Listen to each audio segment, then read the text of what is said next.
Chapter 11, Real Culinary Skills. Translator, Atlas Studios. Editor, Atlas Studios.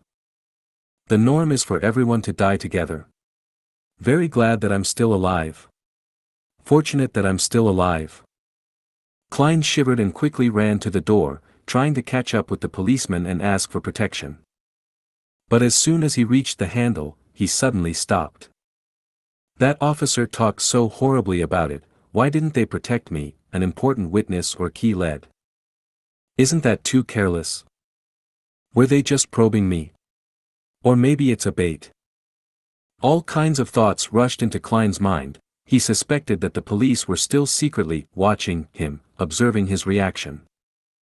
He felt much calmer after thinking of this and was no longer so panicked. He slowly opened the door, deliberately shouting with a trembling voice at the staircase, "You guys will protect me, right?" Tap, tap, tap. There was no response from the police officers, and there was no change in the rhythm of the contact between the leather shoes and the wooden stairs. "I know. You'll do that." Klein shouted again in a tone of feigned conviction, trying to act like a normal person that was in danger. The sound of footsteps gradually weakened and disappeared into the bottom floor of the apartment. Klein snorted and laughed. Isn't that response too fake? Their acting skills are not up to standard. He did not run after them. Instead, he turned back to the room and closed the door behind him. In the next few hours, Klein fully expressed what they called back in Footaholic Empire, China, restlessness, nervousness, agitation, inadvertence and murmuring words that he did not understand.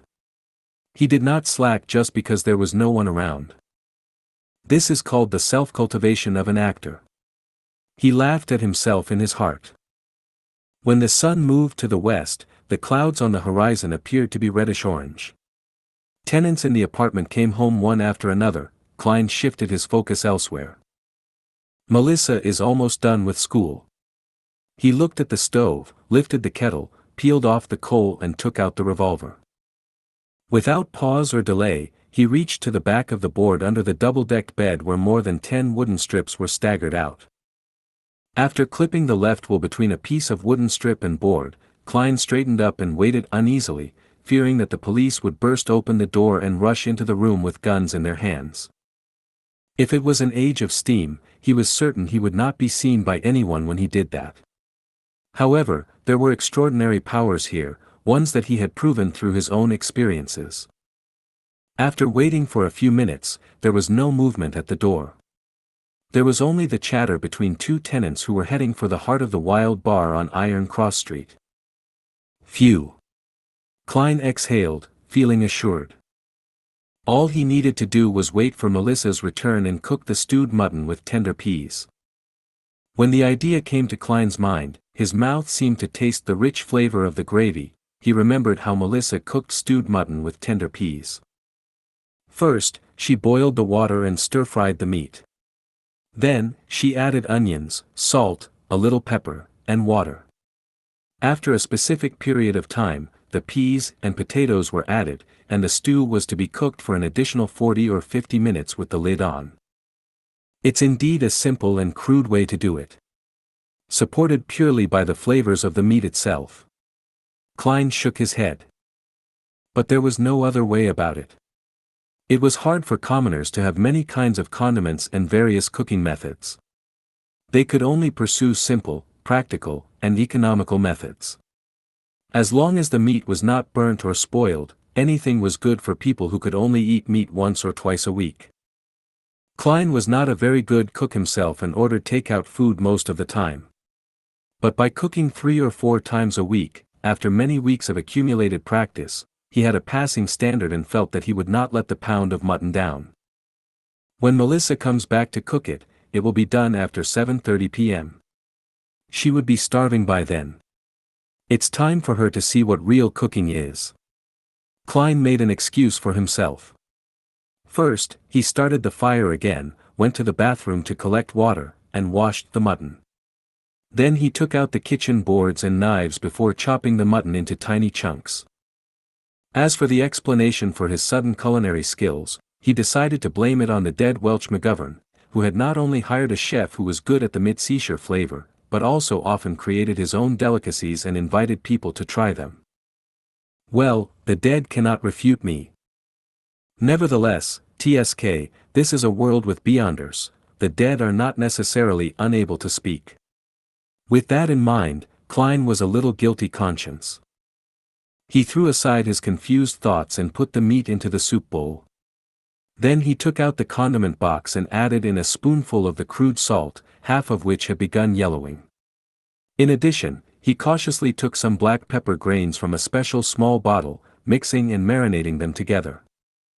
He placed the saucepan on the stove and, while waiting for it to heat up, Klein rummaged for the carrots from yesterday and cut them into pieces with the onions he bought today. When he was done with his preparations, he took out a small can from the cupboard and opened it. There was not much lard left in it. Klein took a spoonful, put it in the pan, and melted it. He added in the carrots and onions and stirred it for a while. As the fragrance began to pervade, Klein poured all the mutton into the pot and fried it with care for a while. He should have added cooking wine in the process, or red wine at least. However, the Moretti family did not have these luxuries and could only drink a glass of beer a week. Klein had to make do with whatever was available and poured in some boiled water. After stewing for about 20 minutes, he opened the lid, put the tender peas and cut potatoes in it, and added a cup of hot water and 2 spoons of salt. He closed the lid, lowered the fire, and exhaled satisfactorily, waiting for his sister to reach home. As seconds turned into minutes, the fragrance in the room intensified. There was the allure from the meat, the rich smell of potatoes, and the refreshing scent of onions. The smell gradually mixed up, and Klein swallowed his saliva from time to time, keeping track of the time with his pocket watch. After more than 40 minutes, some not so brisk but rhythmic footsteps approached. A key was inserted, the handle was turned, and the door opened. Before Melissa came in, she whispered doubtfully, "Smells good." With her bag still in her hand, she stepped in and glanced over at the stove. "You made this?" Melissa took off her veil hat and her hand paused mid-air, looking at Klein in astonishment. She twitched her nose and inhaled more of the fragrance. Her eyes quickly softened, and she seemed to find some confidence. "You made this?" she asked again. "Are you afraid I'd waste the mutton?" Klein smiled and returned with a question. Without waiting for an answer, he said to himself, "Don't worry, I specifically asked Welch to teach me how to cook this dish. You know, he has a good cook." "First time." Melissa's eyebrows creased subconsciously, but they were smoothed by the fragrance. "It looks like I'm talented." Klein laughed. "It's almost done. Put your books and veil hat down somewhere.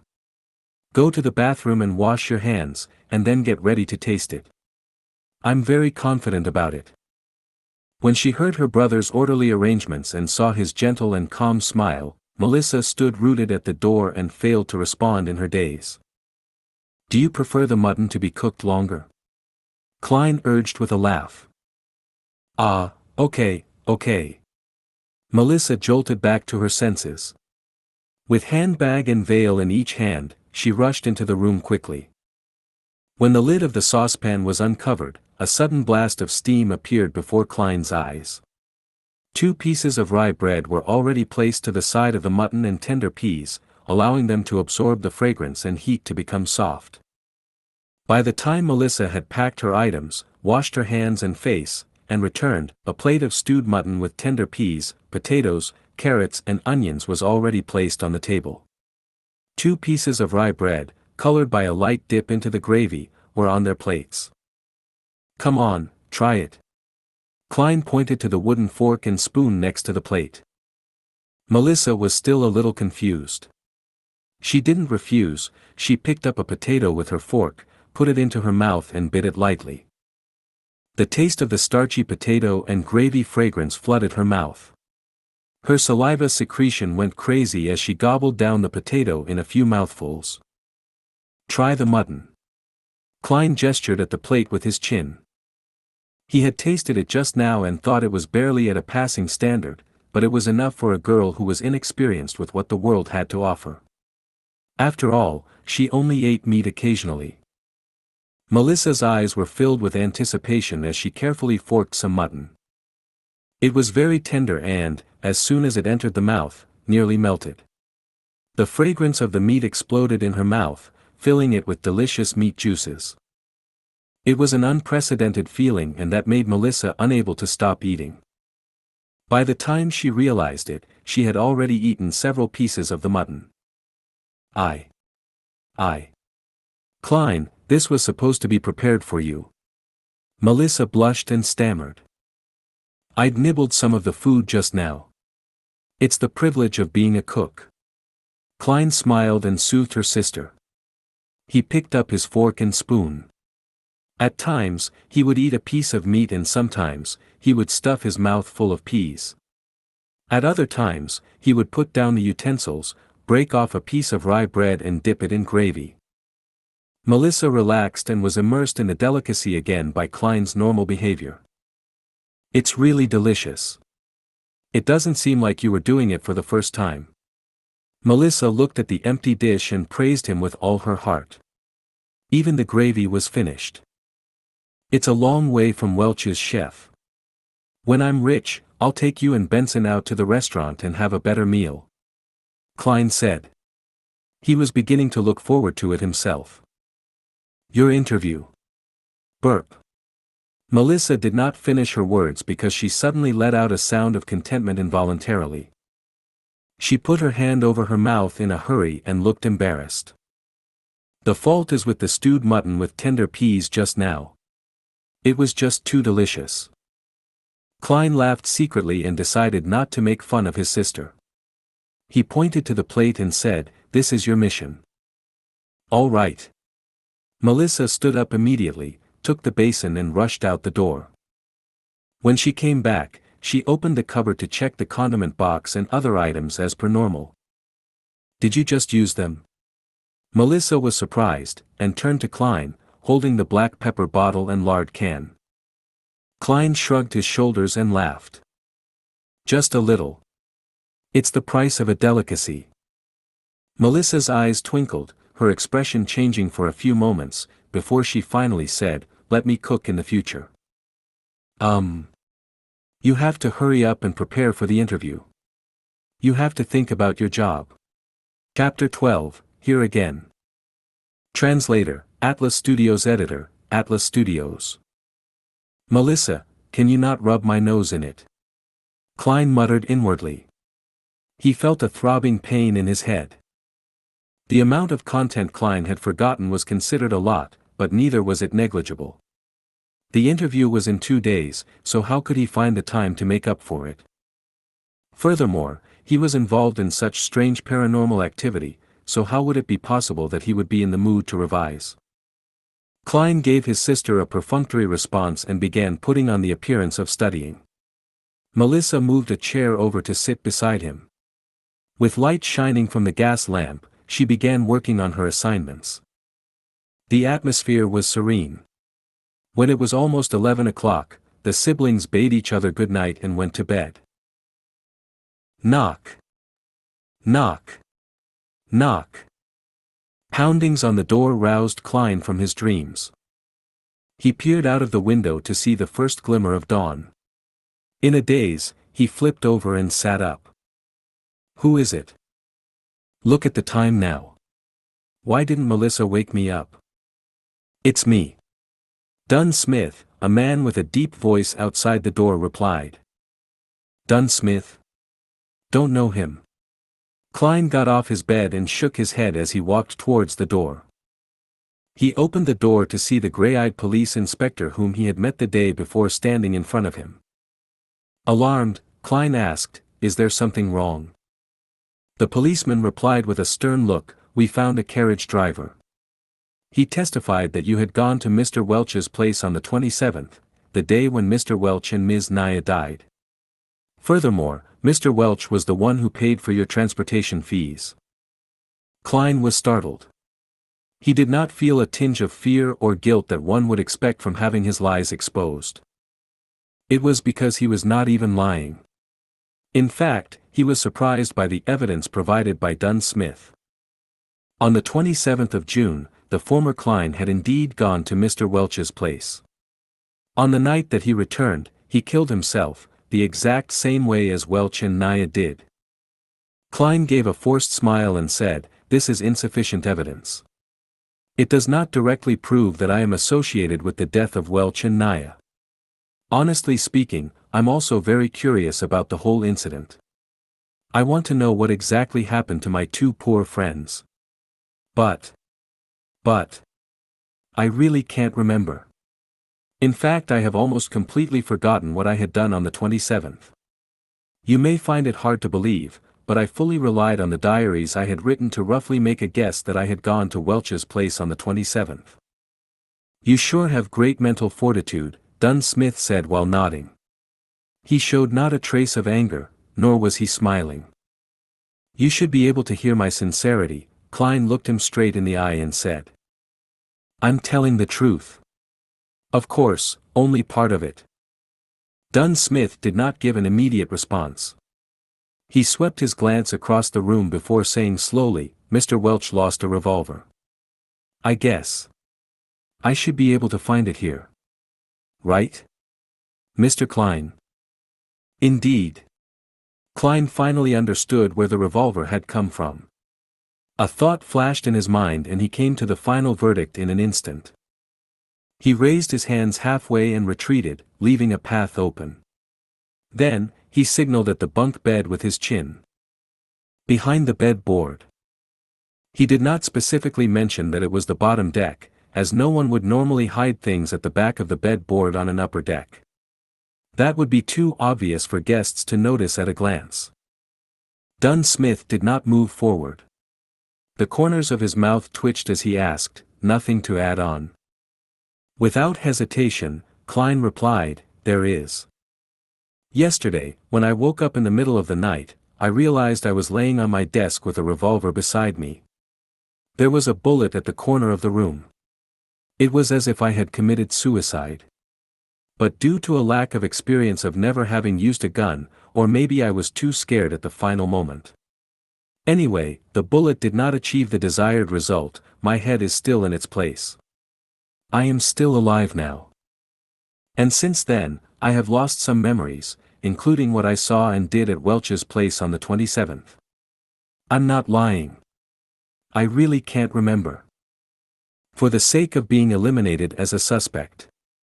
For the sake of getting rid of all these strange events surrounding him, Klein explained almost everything that had happened. Except, the transmigration and gathering. Also, Klein was careful with his words, allowing every sentence to be amenable. Such as, not revealing the fact that the bullet had hit his brains, but only mentioning that it did not achieve the desired result, and that his head was still in its place. To others, these two statements might seem to convey the exact same ideas, but in reality they were like chalk and cheese. Dunn Smith listened quietly, then said, "This corresponds with what I had surmised. It also corresponds with the hidden logic of similar incidents in the past. Of course, I have no idea how you managed to survive. I'm glad you believe in me. I don't know how I survived either." Klein heaved a small sigh of relief. "But," Dunn threw out a conjunction. "There is no use in me believing you. You are currently the prime suspect. You have to be confirmed by an expert that you have indeed forgotten what you went through, or that you indeed have nothing to do with the deaths of Mr. Welch and Miss Naya." He coughed, his expression becoming serious. "Mr. Klein, I seek your cooperation on coming with me to the police station for the investigation. This should take roughly 2 to 3 days if it is confirmed that there are no issues with you." "The expert is here?" Klein asked blankly in return. "Didn't they say it would take another 2 days? She came earlier than expected." Dunn turned sideways, signaling for Klein to leave. "Allow me to leave a note," Klein requested. Benson was still away and Melissa had gone to school. He could only leave a note to inform them that he was involved in an incident associated with Welch so that they would not worry about him. Dunn nodded, barely minding. "All right. Klein returned to the desk. As he searched for paper, he began thinking about what was about to occur. Honestly speaking, he did not wish to meet the expert. After all, he had a bigger secret. In a place where there were 7 major churches, under the premise that Emperor Roselle, who was suspected to be a transmigrator predecessor, was assassinated, a thing like transmigration usually meant having to go to court and enter arbitration. But, without weapons, combat skills, or superpowers, he was no match for a professional policeman. What's more, a few of Dunn's subordinates were standing in the dark outside. Once they draw their guns and shoot at me, I'd be finished. Ugh, I'll take one step at a time. Klein left the note, grabbed his keys, and followed Dunn out the room. Along the dark aisle, 4 policemen in black and white checkered uniforms split into pairs and guarded them on both sides. They were very alert. Tap. Tap. Tap. Klein followed alongside Dunn as they went down the wooden stairs which occasionally creaked in protest. Outside the apartment, there was a 4-wheeled carriage. On the side of the carriage, there was the 2 crossed swords and a crown police emblem. Their surroundings were crowded and bustling with noise as usual. Go on, up. Dunn signaled for Klein to go first. Klein was just about to step forward when an oyster seller suddenly grabbed a customer and claimed that he was a thief. Both parties wrestled and triggered a response from the horses, causing great chaos. An opportunity. There wasn't much time for Klein to think any further. He bent forward and dashed towards the crowd. Either shoving or dodging, he escaped frantically towards the other end of the street. Right now, for the sake of not meeting the expert, he could only proceed by going to the pier outside the city, taking a boat down the Tussock River and escaping to the capital, Backlund. The population was higher there, making it easier to hide. Of course, he could also get on a steam train, go eastward to the nearest Enmat harbor and take the sea route to Pritz, then towards Backlund. Not long after, Klein arrived at a street and made a turn onto Iron Cross Street. There were several carriages that could be hired. To the pier outside the city. Klein reached out his hand and hopped onto one of the carriages. He had thought through things clearly. Firstly, he had to mislead the police that were coming for him. Once the carriage was a suitable distance away from them, he would jump right off. Alrighty. The carriage driver tugged at the reins. Clop. Clop. Clop. The carriage left Iron Cross Street. Just as Klein was about to jump off the carriage, he noticed that it had turned into another road. It wasn't leading out of the city. Where are you going? Klein blurted in his momentary daze. To Welch's place. The carriage driver answered monotonously. What? Klein was at a loss for words. The carriage driver turned around, exposing his cold gray eyes. It was Dunn Smith, the gray-eyed policeman. You. Klein was flustered. Everything suddenly became a blur as though the world spun around him when he instantly sat up. Sat up. Klein looked around, confused. He noticed the crimson moon outside the window and the room being covered in a crimson veil. He reached out with his hand to feel his forehead. It was all moist and cold. Cold sweat. His back felt exactly the same. It was a nightmare. Klein heaved a sigh. All is well. All is well. He found it weird. He was rather clear-minded in his dream, he was even able to think calmly. After calming down, Klein looked at his pocket watch. It was only 2 in the morning. He got out of bed quietly and planned to head to the washroom where he could wash his face and empty his burgeoning bladder. He opened the door and walked along the dark corridor. Under the dim moonlight, he walked lightly towards the washroom. Suddenly, he noticed a silhouette outside the window at the end of the corridor. That silhouette was wearing a black windbreaker that was shorter than a coat, but longer than a jacket. That silhouette was partly camouflaged in the darkness, bathing in the crimson moonlight. That silhouette turned around slowly. His eyes deep, gray, and cold. Dunn Smith. Chapter 13, Nighthawk. Translator, Atlas Studios Editor, Atlas Studios.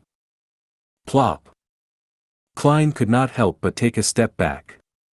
For a moment he was unsure if he was awake or still in his dreams. The silhouette took off his black top hat and bowed a little as he said with a smile, reintroducing myself, Nighthawk, Dunn Smith. Nighthawk? One of the codenames of the Church of the Evernight Goddess beyond our teams which Justice and the Hanged Man mentioned before. Klein suddenly realized something, and exclaimed after making a connection, "You can control dreams? You just made me dream of that." Nighthawk Dunn Smith wore his black hat again, concealing his slightly high hairline. With deep gray eyes he said, "No, I only entered your dream and made the necessary guidance." His voice was deep and soothing, it reverberated through the dimly lit corridor without disturbing the sweet dreams of others. In dreams, even though much of your usually suppressed emotions and various dark thoughts in you are amplified, making everything seem chaotic, absurd, and crazy, they are all rooted in reality since reality exists. For veterans like me, everything is crystal clear. Compared to a conscious you, I believe the you in your dreams more. What normal human being could control his dream? If I had dreamed of something on Earth, wouldn't Dunn Smith have noticed? Klein was petrified by what had happened in the dream. Yet he quickly found it bizarre. He remembered being very much sober and rational, knowing what to say and what not to say. To put it simply, it did not feel like dreaming at all. So, Dunn Smith only saw what I wanted him to see. Klein's mind whirled as he gained a glimmer of understanding. This is a perk that resulted from transmigration. Like having a special body and soul. Or was it the effects of that luck enhancement ritual? So, Mr. Smith, do you believe that I really lost my memory? Klein organized his thoughts and asked in reply. Dunn Smith did not answer him directly. Instead he looked at him keenly. You are actually not surprised by the course of events. I've met people who wouldn't believe in the power of the Beyonders, and they would rather believe that they haven't really woken up. Klein tersely acknowledged as he said, "Perhaps, I have always been praying, hoping that there was such power to help me." An interesting train of thought. Perhaps you survived not only because you were lucky. Dunn nodded expressionlessly. I can now confirm that you really lost parts of your memories due to the incident, especially those related to it. So can I go back now? Klein heaved a long sigh of relief in his heart as he probed.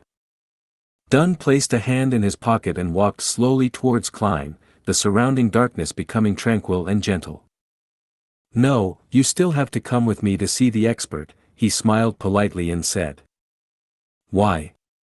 Klein blurted out, then added, You don't believe in the findings from my dream? You must be joking. If that expert specializes in hypnosis or mind reading and stuff, then wouldn't my biggest secret be exposed? The consequences would be beyond imagination. I'm quite humble usually, but I'm still confident for things related to dreams. Dunn calmly replied, however, for important key matters, there is no harm in confirming them again.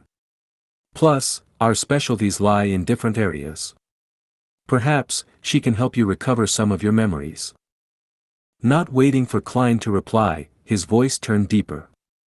After all, you're connected to the whereabouts of that Antigonus family notebook.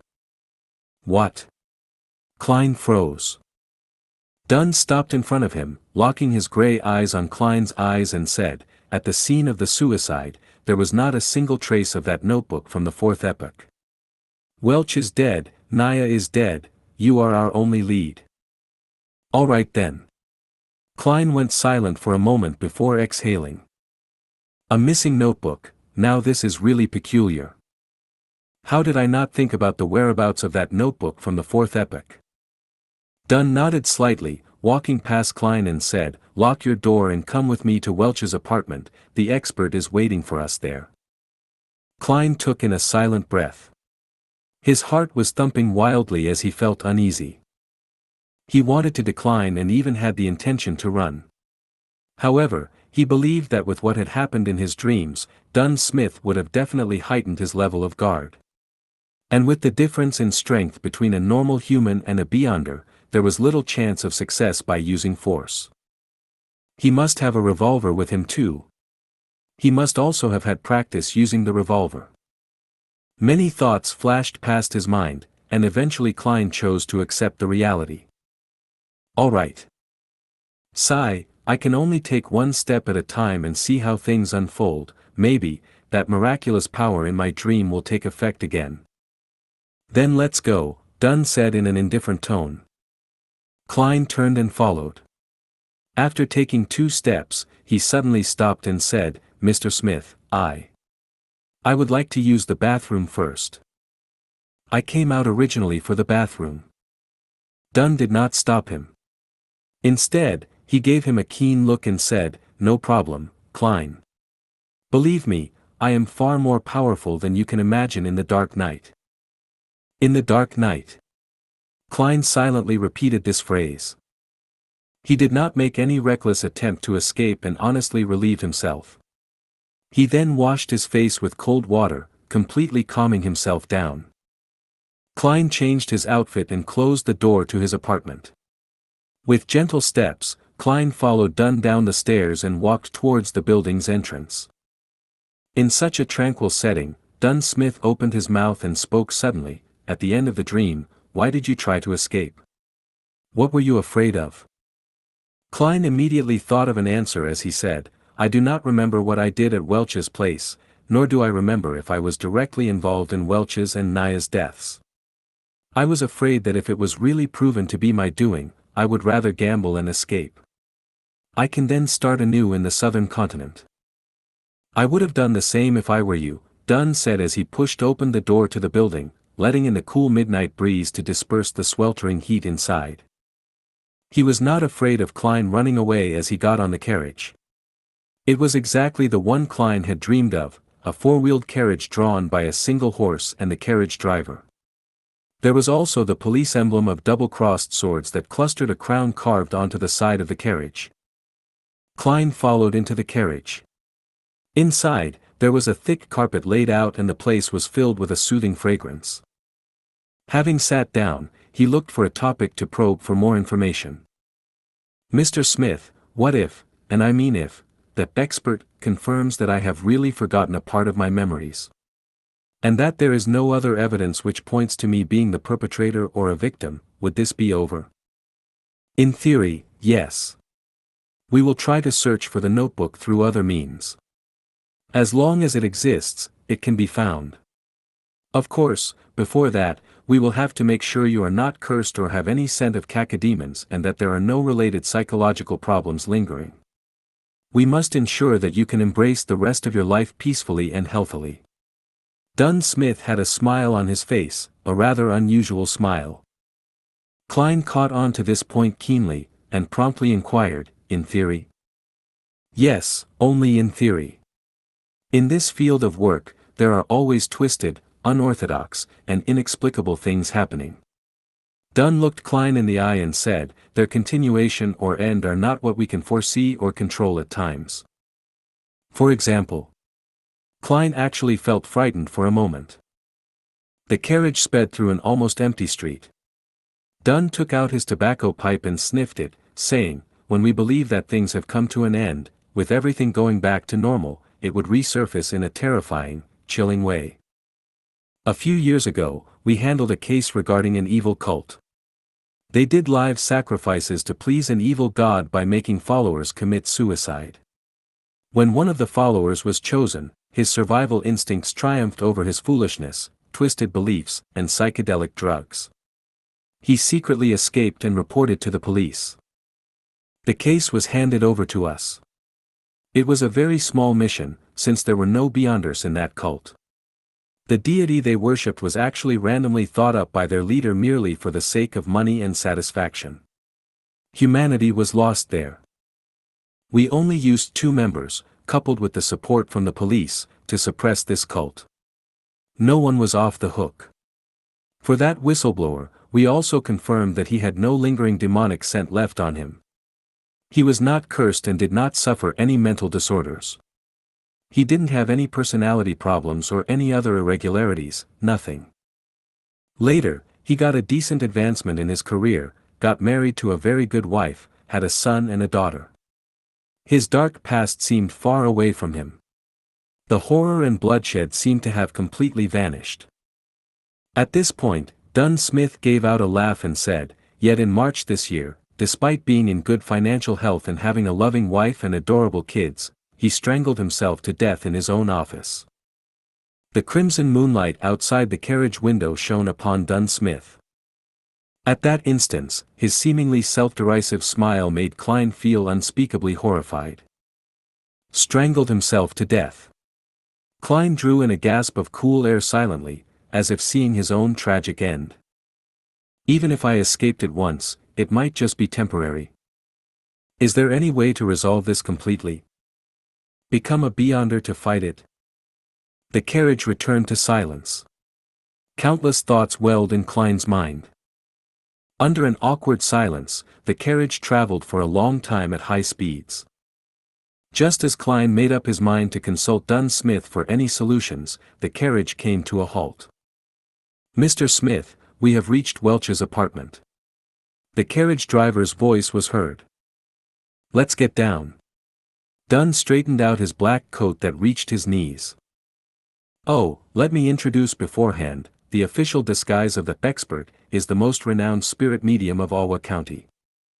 Klein suppressed his other thoughts and asked curiously, "Then what is her actual identity?" Dunn half turned his body and turned his head back, with his abstruse gray eyes he said, "A true spirit medium." Chapter 14, The Medium. Translator, Atlas Studios Editor, Atlas Studios. A true medium. Klein repeated this description inwardly, and did not speak again. He followed Dunn Smith down the carriage. Welch's place in Tingen was a detached house with a garden. The road outside the hollowed metal gates allowed 4 carriages to pass through at once. Street lamps lined the sides of the road every 50 meters. They looked different from the ones Klein had seen in his previous life. They were gas lamps and the height of every lamp was about that of an adult male so that it was convenient to light the lamps.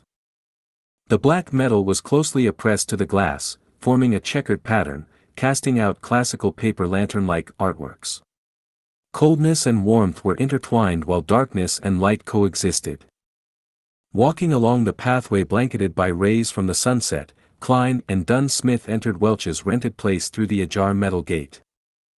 Facing the main entrance was a cemented road that led straight to a 2-floored bungalow.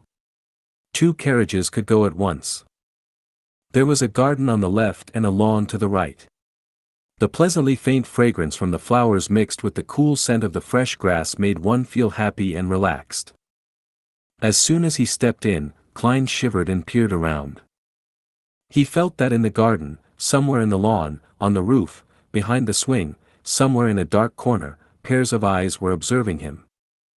There was clearly no one here, yet, Klein felt as if he was on a crowded street. This strange contrast, this peculiar feeling, tensed him up. A chill ran up his spine. "Something's wrong," he couldn't help but exclaim to Dunn. Dunn's expression remained unchanged as he walked beside him and replied calmly, "Just ignore them." Since the Nighthawk had said so, Klein tolerated the chilling feeling of not being able to notice the perpetrator despite being followed, spied, and observed. Step by step, he arrived at the main entrance of the bungalow. "If this goes on any longer, I will go crazy." As Dunn reached out his hand to knock on the door, Klein quickly turned around. Flowers swayed in the wind, without a person in sight. "Come in, gentlemen." A seemingly ethereal voice came from inside the house. Dunn turned the doorknob, pushed the door open and said to a woman on the sofa, "Daily, any results?" The chandelier in the living room was unlit. A set of 2 leather couches surrounded a marble coffee table. On the table was a lit candle, but the light emitted a cobalt blue glow. It covered the half-enclosed living room, dining room, and kitchen in a strange, eerie hue. On the middle of the sofa sat a lady in a hooded black robe who wore blue eyeshadow and blush. An exposed silver bracelet with a hanging white crystal pendant was worn around her wrist. At the first sight of her, Klein had an inexplicable feeling. She was dressed just like a real medium. Was she stereotyping herself? Daly, the medium, with uncanny beauty, took a quick glance at Klein with her twinkling emerald eyes. She looked at Dunn Smith and said, "The original spirits have all disappeared, including that of Welch's and Naya's. Right now, all these little rascals know nothing at all." Spirits? Spirit medium. All the invisible things that were spying on him previously were spirits. There were so many of them. Klein removed his hat and placed it across his chest, bowing slightly as he said, "Good evening, madam." Dunn Smith sighed. "That's tricky. Daly, this is Klein Moretti. See if you can get anything out of him." The medium, Daly, shifted her gaze onto Klein immediately. She pointed at a single armchair and said, "Please, take a seat." "Thank you." Klein nodded, took a few steps over, and sat down obediently. His heart raced uncontrollably. "Whether I survive, whether I get through this successfully or have my secrets exposed will all depend on whatever happens next." And the thing that made him feel the most helpless was that he had nothing to rely on. He could only place his hopes on his inherent specialness. This feeling really sucks. Klein thought bitterly. Next, Dunn sat on the two-seater sofa opposite of Klein. Daly took out 2 thumb-sized glass bottles from her waist pouch. Her emerald eyes smiled at Klein as she said, "I need a bit of help here. After all, you are not an enemy, I can't treat you harshly. That might make you uncomfortable or put you in pain. It might even leave some serious after effects on you. I will give you some fragrances, making you feel tender and smooth, which will allow you to let loose bit by bit so that you can truly indulge in those feelings." That sounded wrong. Klein gaped as his eyes were filled with shock. Seated across him, Dunn laughed and said, "Don't be weirded out. We are different from the fellows from the Church of the Lord of Storms. Here, the ladies can also verbally tease men. In this regard, you should be able to understand. Your mother was a devout believer of the goddess. You and your brother used to attend Sunday school at church. I understand. It's just that I never thought that she would be such a. Klein gestured, as he could not find the right words. He almost blurted out the direct translation for, "Veteran Driver 1." Dunn curved the corners of his mouth up and said, "Don't worry. Actually, Daly seldom does this. She just wants to use these methods to calm you down. She prefers corpses over men." "You make me sound perverted," Daly interjected with a smile. She opened one of the little bottles and dripped a few drops onto the bright blue candle flame. Night vanilla, slumber flower, and chamomile, all distilled and extracted to form this aromatic floral essence. I call it amantha, it means tranquility in the Hermes language. It smells really amazing. As they chatted, the candle flame flickered, evaporating the floral essence and filling the room with its aroma. A beautifully enchanting aroma found its way into Klein's nostrils. He no longer felt tensed up.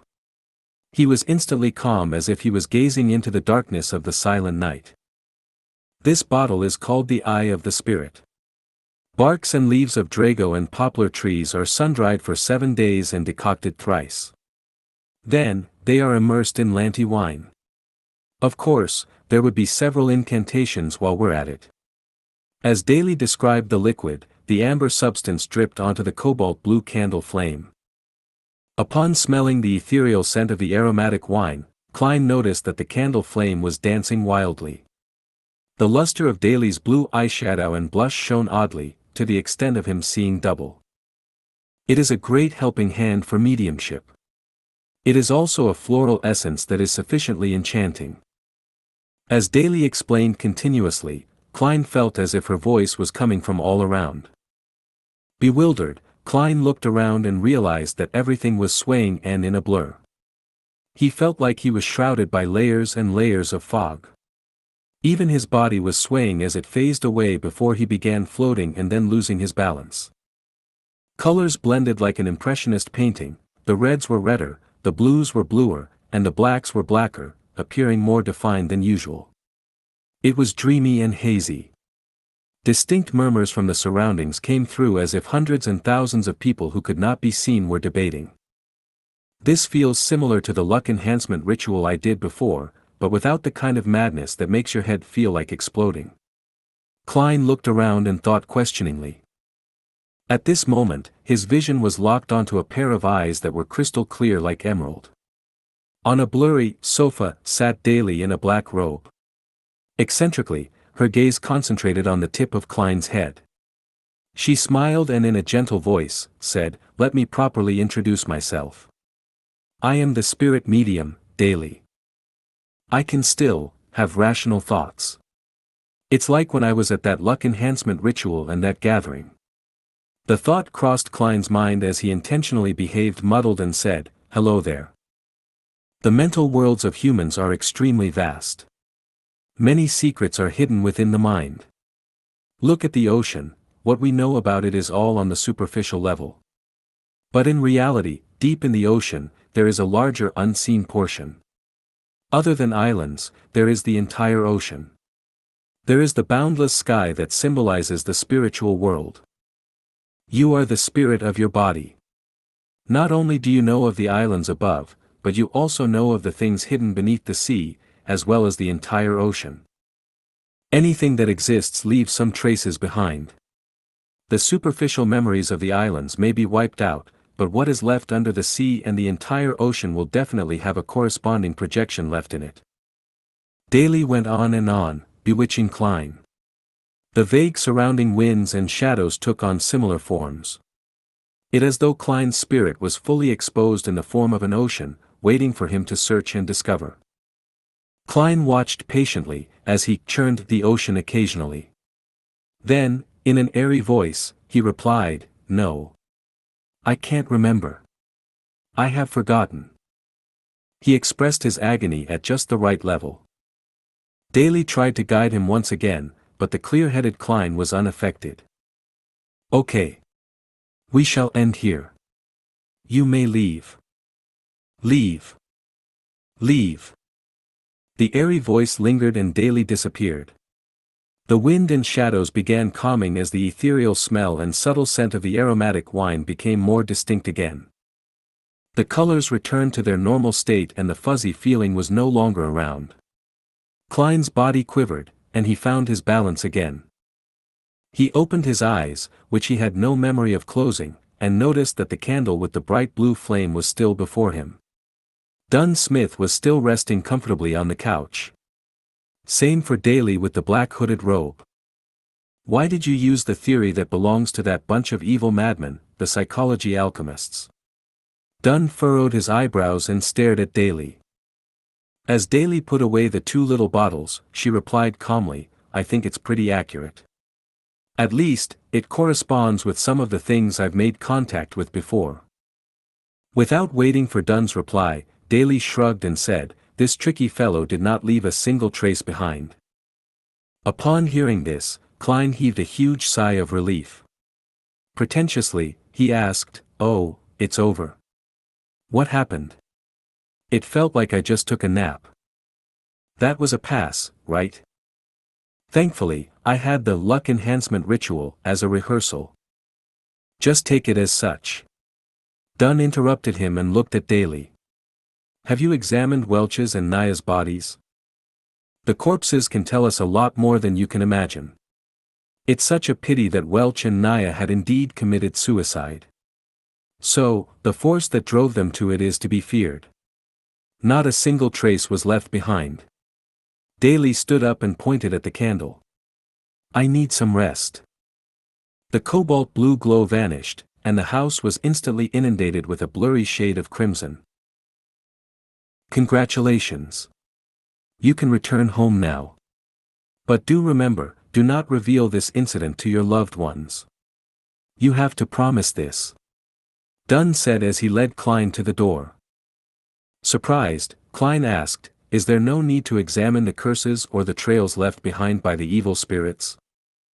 "Daly didn't mention anything about it, so there's no need for it," Dunn answered simply. Klein calmed down. As the thought of his previous worries came to mind, he asked hurriedly, "How can I be sure that I will be free from trouble from now on?" "No worries." Dunn twitched his lips and said, "Based on statistics of similar incidents in the past, 80% of the survivors of the incident do not experience any horrifying aftereffects." "Yeah. This is based on what I know, roughly, more or less." "Then, there's still 1/5 of those poor souls." Klein did not dare to try his luck. "Then you can consider joining us as a civilian staff. This way, even if there are any precursors, we can discover it in time," Dunn said casually as he approached the carriage. "Or simply become a beyonder. After all, we are not nannies. We can't babysit you all day long and even watch what you do with women." "Can I?" Klein questioned the statement. Of course, he did not expect much. After all, how was it even possible to be a part of the Nighthawk so easily and obtain the power of the Beyonders? That was the power of the Beyonders. Dunn paused, and turned his head sideways to look at him. "It's not that you can't. It depends." "What?" The transition in his words shocked Klein. Klein stared blankly beside the carriage before answering, "Really? Who are you kidding? Is it so easy to become a beyonder?" Dunn laughed lightly, his gray eyes were hidden in the shadow of the carriage. "You don't believe me, huh? Actually, when you become a Nighthawk you lose a lot. For instance, freedom. Even if we don't talk about this now, there is another issue. Firstly, you are not a member of the clergy, nor a devotee. You can't pick whatever you want or choose the safest approach. And secondly," Dunn held on to the handle and hopped onto the carriage as he went on. "Among the cases that we, us, the mandated punisher, the machinery hive mind and other judiciaries, have to deal with annually, 1/4 of them were a result of beyonders who lost control." 1/4. Beyonders who lost control. Klein was dumbfounded. Just then, Dunn turned slightly. His gray eyes were deep. With no sign of a smile, he continued, "And among the 1/4 of cases, a large number of them are our teammates." Chapter 15, The Invitation. Translator, Atlas Studios. Editor, Atlas Studios. A wave of tumultuous emotions rose up in Klein's heart after he heard Dunn. Instinctively, he uttered, "Why? The Beyonders have serious hidden dangers. So much so that the Church's internal judiciary and the Beyonders, who dealt with bizarre phenomenon, are also prone to problems." Dunn stepped into the carriage and sat back in his seat. His expression and tone remained the same. "This is not something that you need to understand. Neither is it something you can understand, unless you become one of us." Klein was struck dumb for a moment, after which he sat down and questioned in a tone that was half dubious and half joking. "If I don't come to understand, how is it possible for me to make a decision to join?" And not joining would mean Klein could not understand. This would end in a deadlock. Dunn Smith took out the pipe once again, placed it against his nose, and took a whiff.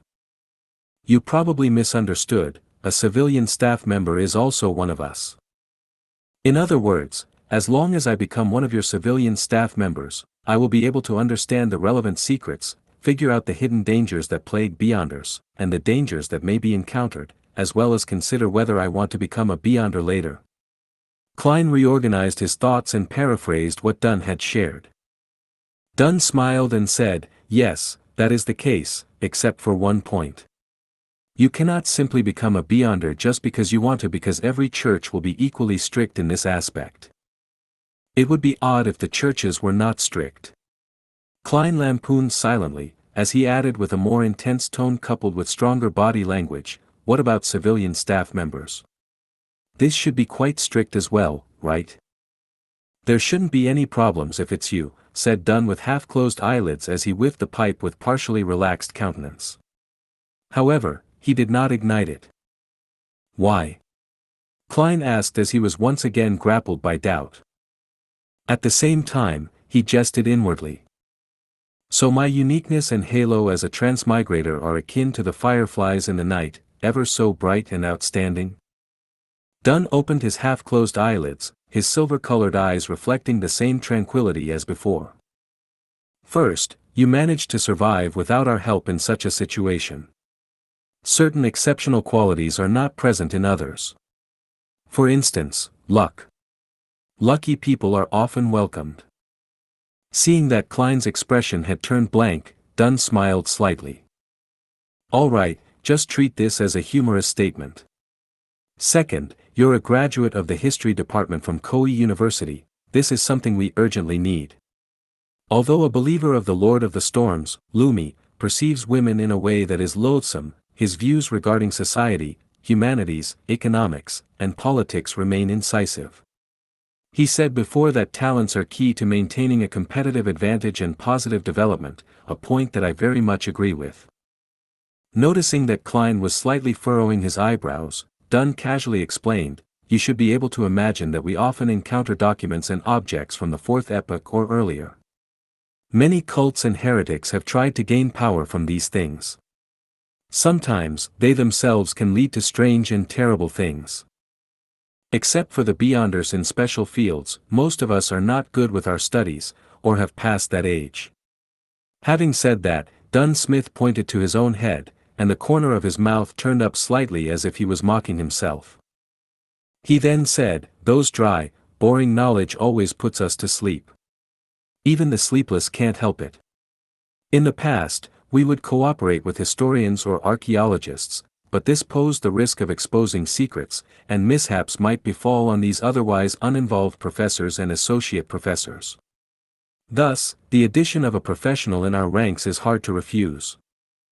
Klein nodded lightly and accepted Dunn's explanation. With his thoughts all over the place, he asked, then why don't you directly, groom one? Dunn continued, this brings me to the third point, which is also the final and most important point. You've already been through a similar ordeal, so inviting you doesn't violate the confidentiality clause. With regard to developing others, I will bear the responsibility of exposure if it fails. Most of our team members, our civilian staff members, come from within the church. After Klein finished listening silently, he asked curiously, why are you so strict about maintaining confidentiality? Wouldn't spreading the news publicly to more people and increasing awareness lessen the chances of a similar mistake from happening again? The greatest fear stems from the fear of the unknown. We can make the unknown become known. No, humanity's stupidity is beyond your imagination. It actually leads to more people emulating these acts, creating more chaos and more severe incidents. Dunn Smith shook his head and replied. Klein acknowledged as he replied in enlightenment, the only lesson that humans can learn from history is that humans do not gain any lessons from history, and they're always repeating the same tragedies. That famous quote from Emperor Roselle is indeed filled with much philosophical meaning, agreed Dunn. Emperor Roselle said that. This transmigrator senior really did not give the latecomers any chance to posture. Klein did not know how to follow up on Dunn's words. Dunn turned his head and gazed out of the horse carriage. The dim yellowish light of the street lamps intertwined to display the splendor of civilization. There is a similar discourse within the judiciary of the major churches. This may be the main reason for the strict confidentiality and the prohibition of ordinary people from knowing. What is it? Klein asked as his interest was piqued, pleasured that he seemed to be spying on secrets. Dunn turned his head, his facial muscles pulled themselves so slightly that it was hardly visible. Faith and fear bring troubles. More faith and more fear bring more troubles, until everything is destroyed. After he said that, Dunn signed, besides praying for the blessings and help from gods, humans can't solve their real major problems. Faith and fear bring troubles. More faith and more fear bring more troubles. Klein recited silently, but he could not fully understand it. What followed next was the fear of uncertainty that came from the unknown. It was like the dark shadows formed by the street lights outside. In the darkness without light, it appeared as though there were pairs of callous-looking eyes and wide-opened mouths. As the horse galloped vigorously and nimbly while the wheels of the horse carriage reeled on ahead with Iron Cross Street in sight, Dunn broke the silence suddenly and formally invited Klein. "Would you like to join us as a civilian staff member?" In Klein's mind, multiple thoughts surfaced, making him indecisive. He contemplated and asked, "Can I have some time to consider?" Since this matter had serious implications, he could not hastily and recklessly make the decision. "No problem, just give me a reply before Sunday," Dunn nodded and added. "Of course, remember to keep this a secret and don't disclose the information regarding Welch to anyone, including your brother and sister. Once this is violated, it'll not only bring them trouble, but you might also have to attend a special court."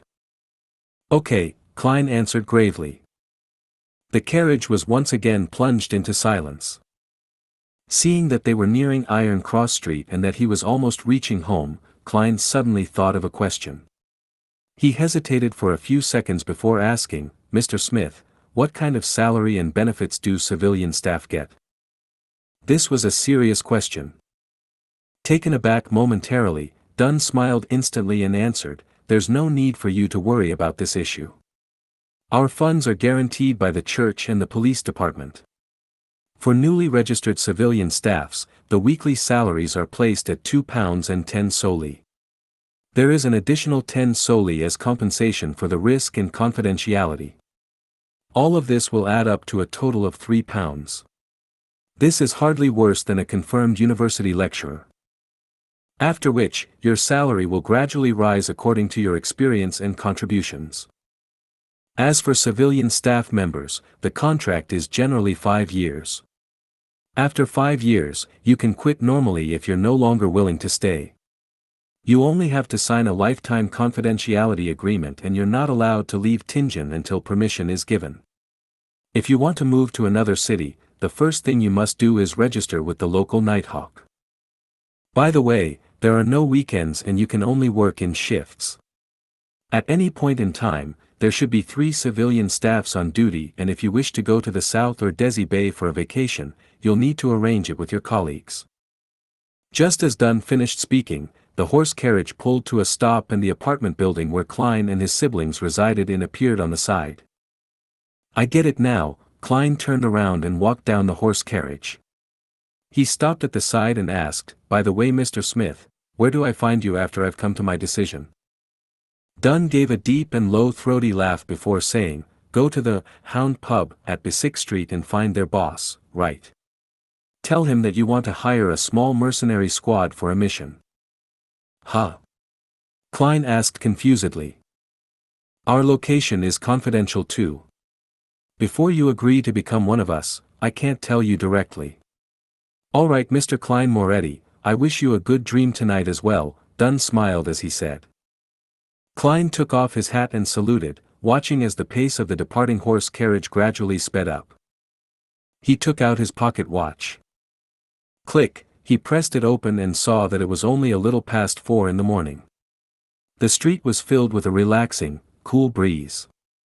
A dim yellowish light from the street lamps illuminated the surroundings. Klein drew a deep breath and took in the deep silence of the night around him. The busiest and noisiest district in the day could be so lifeless and quiet at night. This was in stark contrast to the silent observations and medium seance in Welch's residence. It was only then that Klein realized that the back of his linen shirt was unknowingly drenched in sweat, cold and clammy. Chapter 16, Rat Baiting with Dogs. Translator, Atlas Studios Editor, Atlas Studios. Phew, I finally got through the round with the medium. Klein let out a foul breath. He slowly turned around and enjoyed the cool breeze and tranquility of the night while walking closer and closer to the apartment building's door. He took out his keys, inserted the correct one in and turned it gently, allowing the crimson-mixed darkness to expand with the creaking sound of the opened door. Walking on the staircase without a single person in sight and taking in the cold air, Klein had an inexplicable and amazing feeling. It felt like he had a few more hours than others. This caused him to hasten his pace. In a similar state of mind, he opened the door to his room, and before he even stepped inside, he saw a silhouette sitting silently in front of his desk. It had reddish-black hair, bright brown eyes, and a delicate, pretty face. Undoubtedly, she was Melissa Moretti. "Klein, where did you go?" Melissa asked curiously as she relaxed her eyebrows. Without waiting for Klein's reply, she added, "Just now, I got up to go to the bathroom and realized you weren't home." It was as if she wanted to know everything clearly, from the causes and effects of the matter to the underlying logic. With great experience at lying to his parents, Klein's brain took a spin before he gave a bitter smile and calmly replied, "I couldn't fall asleep again after I woke up. Instead of wasting time, I decided that I should train my body. So I went out to run a few rounds. Look at my sweat." He took off his jacket and half-turned his body, pointing to his back. Melissa stood up, took a glance half-heartedly and deliberated for a few moments before saying, "Honestly speaking, Klein, you don't have to stress yourself out. I'm sure you can pass the interview to Tianjin University. Even if you can't, if, you can still find better ones. I haven't even thought about the interview." Klein nodded his head and said, "I understand." He did not mention the offer that he had gotten because he had not decided whether he wanted to join them or not. Staring at Klein intensely, Melissa suddenly turned around and trotted into the interior of the house. She took out an object that resembled a tortoise. It was comprised of items like gears, rusted iron, torsion springs and ordinary springs. After quickly tightening the torsion spring, Melissa placed the object on the desk. Caw. Caw. Caw. Dum. Dum. Dum. The tortoise moved and jumped with a rhythm that could pull anyone's attention. Whenever I feel irritated, I feel much better seeing this tortoise move. I've been doing this very often recently and it's very effective. Klein, give it a try, invited Melissa as her eyes brightened. Klein did not turn down his sister's goodwill. He approached the tortoise and waited for it to stop before laughing. He said, "Simplicity and regularity can indeed help relaxation." Without waiting for Melissa's reply, Klein pointed to the tortoise and casually asked, "Did you make this yourself? When did you make this? Why wasn't I aware of it?" "I made use of unwanted materials from school and things picked up from the streets to make this. It was only finished 2 days ago," Melissa said in her usual tone, the side of her lips upturned a few more degrees. "That's impressive," Klein praised sincerely. As a boy with poor skills in machine assembly, he encountered great difficulties even assembling a four-wheel toy car as a child. With her chin slightly raised and her eyes slightly bent, Melissa calmly replied, "It was okay." Being overly humble is a bad trait, Klein smiled slightly and continued, "This is a tortoise, right?" Instantly, the atmosphere in the room took a great plunge, leaving behind an air of graveness for a while. Then, Melissa faintly replied with a voice that seemed enigmatic like the crimson veil, "It's a puppet." Puppet. Klein gave an awkward smile, and tried to forcefully explain, "The problem lies in the materials, they're too rudimentary." Following that, he tried to change the topic and said, "Why would you go to the bathroom in the middle of the night? Isn't there a toilet here? Don't you always sleep till dawn?" Melissa was taken aback momentarily. It was only after a few seconds, before she opened her mouth, prepared to explain. At that moment, an intense sound of digestion sounded from her thoraco-abdominal one area. "I'll go get some more sleep." Bang! She grabbed her tortoise-like puppet, trotted to the interior of the house, and closed the door to her room. Last night's dinner was too good, she ate too much and now her stomach is having trouble digesting it. Klein shook his head as he smiled, slowly walking towards his desk. He sat down soundlessly, silently pondering Dunn Smith's invitation as the crimson-red moon emerged from behind the dark clouds. Being a Nighthawk civilian staff member had its apparent disadvantages. With me being a transmigrator, the fool, initiator of the mysterious gathering, and the multiple secrets I have, it will be risky to be under the noses of the Church of the Evernight Goddesses team that specializes in dealing with matters regarding the Beyonders. As long as I join Dunn Smith and his team, I would certainly aim to become a Beyonder. I could then cover up the benefits gained from the gathering. Yet, becoming a formal member would entail many restrictions on my freedom, like how a civilian staff has to report his leaving of Tingen. No longer would I be able to go wherever I want or do whatever I want. I would miss many opportunities. The Nighthawks are a strict organization. Once a mission is given, I can only wait for the arrangements and accept orders. There is no room for rejection. Beyonders have the risk of losing control. Having all the disadvantages listed out one by one, Klein turned to considering the necessities and advantages. Judging from the situation of the luck enhancement ritual, I'm not one of the 80% of lucky people. In the future, there is bound to be some bizarre event happening to me, increasing the dangers I face. Only by becoming one of the Beyonders or by joining the Nighthawks can I be equipped with the ability to resist. The wish to become a Beyonder cannot be solely reliant on the gathering. The potion formula is not a major problem, but where can I find the corresponding materials? How am I to obtain and concoct them? Not forgetting the noose of daily practice, I'm faced with serious obstacles. It is just not possible for me to consult justice and the hanged man on every matter and exchange every object with them. This would not only hurt the image of the fool and arouse their suspicions, but there will also be inadequate time to communicate on such trivial issues. Similarly, I am unable to produce anything that can pique their interest.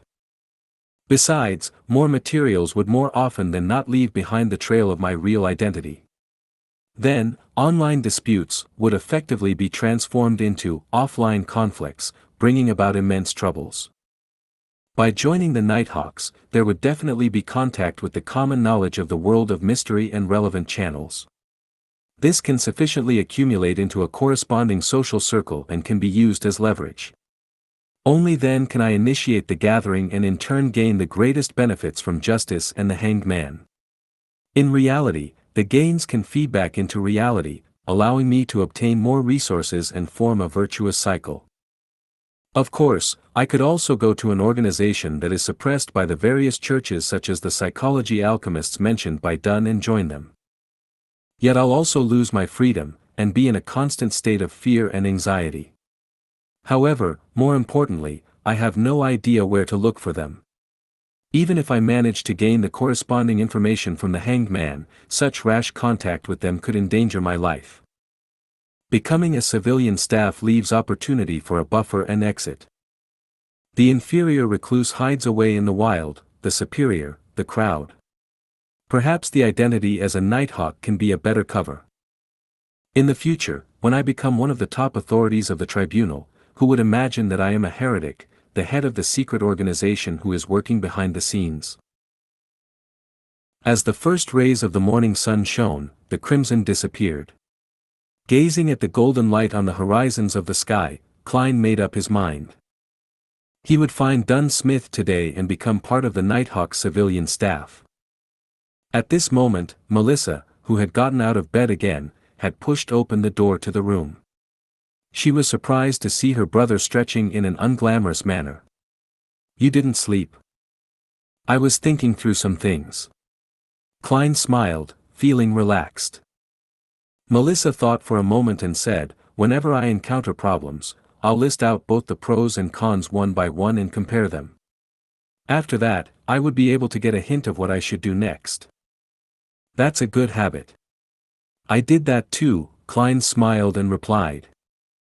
Melissa's countenance was relaxed, and she did not add more.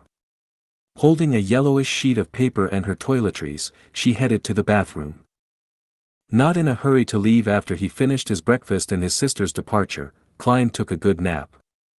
Based on what he knew, nearly all the pubs were closed in the morning.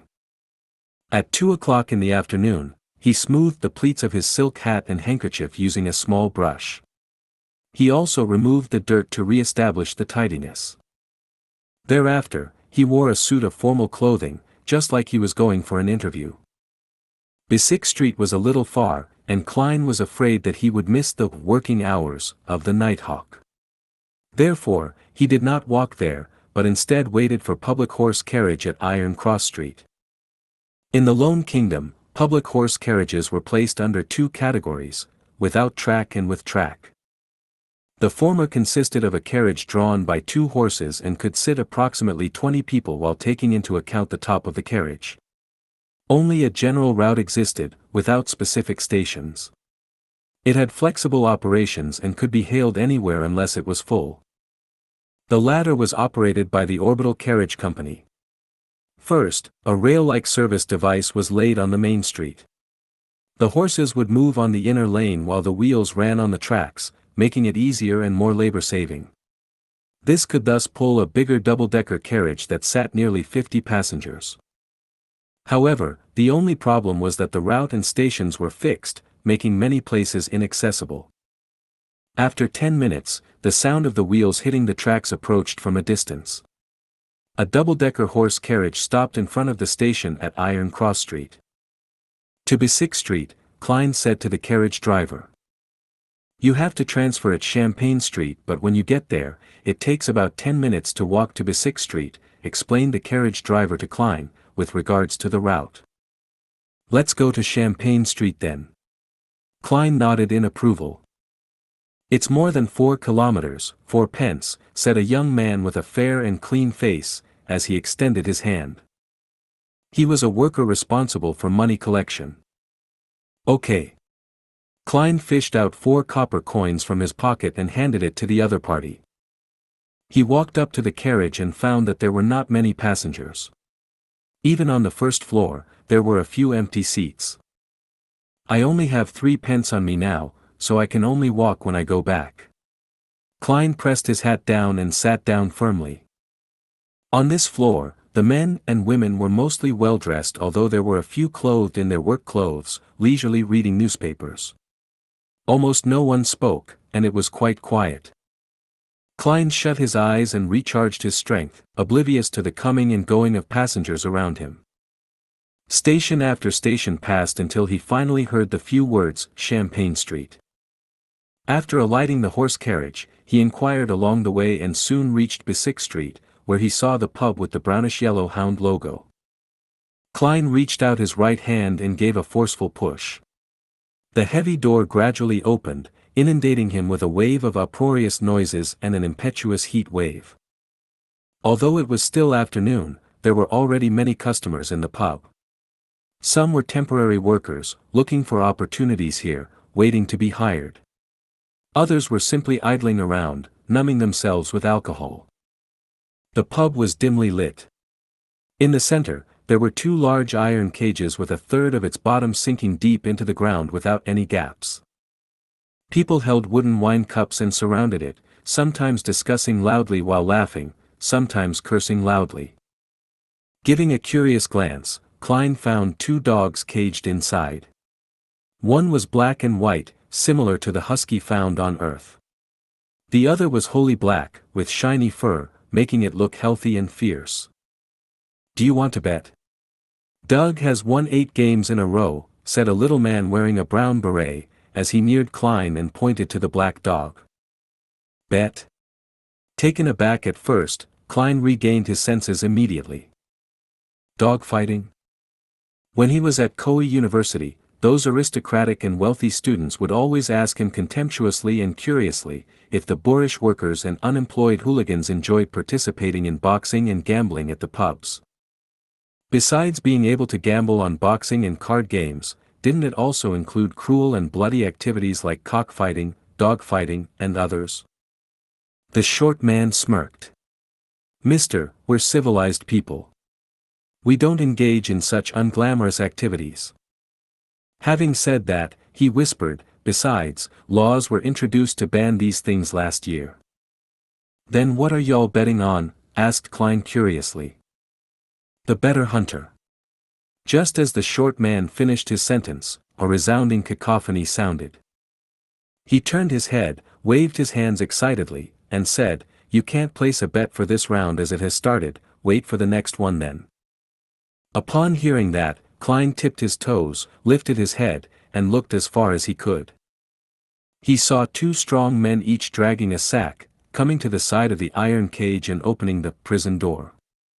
They then dumped the contents of the sack into the cage. There were gray and disgusting animals. Klein tried to identify them carefully before realizing that they were rats. Hundreds of rats. As the iron cage was deep underground without any gaps, the rats moved in all directions but could not find a way out. Right then, just as the door of the cage was closed, the chain of the two dogs were untied. Woof! The black dog pounced ahead and killed a rat in one bite. The black and white dog was dazed at first before it started playing excitedly with the rats. The surrounding people either raised their wine cups and intensified their gaze or shouted loudly, "Bite it! Kill it! Doug, Doug! Motherf **** king rat baiting with dogs too." Klein regained his senses and the corner of his mouth twitched unceasingly. The objective of the gamble is to determine which dog can catch more rats. Perhaps, one can even bet on the specific number of rats caught. No wonder there were people purchasing live rats at Iron Cross Street. That's really unique. Klein shook his head, laughing as he backtracked, and circled along the edge of the alcoholic customers, and reached the front of the bar. "New here," said the bartender as he spared Klein a glance while wiping the cups. He continued, "1 cup of rye beer is a penny. And mat beer costs 2 pence. 4 pence for Southville beer, or do you want a cup of purely brewed malt lanty?" "I came here for Mr. Wright," said Klein directly and bluntly. The bartender whistled and shouted to the side, "Old man, someone is looking for you." "Oh, who?" A vague voice sounded, and an intoxicated old man stood up from behind the bar. He rubbed his eyes, shifted his gaze to Klein and asked, "Lad, were you looking for me?" "Mr. Wright, I would like to hire a small mercenary squad for a mission," replied Klein, according to what Dunn had instructed. "A small mercenary squad? Are you living in an adventure story?" "This hasn't been around for a long time," the bartender interrupted and smiled. Wright went silent for a few seconds before saying, "Who told you to look for it here?" "Dunn. Dunn Smith," replied Klein in all honesty. Instantly, Wright broke out in a chuckle and replied, "I see. Actually, the small mercenary squad still exists. It's just in another form, with a more contemporary name. You can find it on the second floor of number 36 Sutland Street."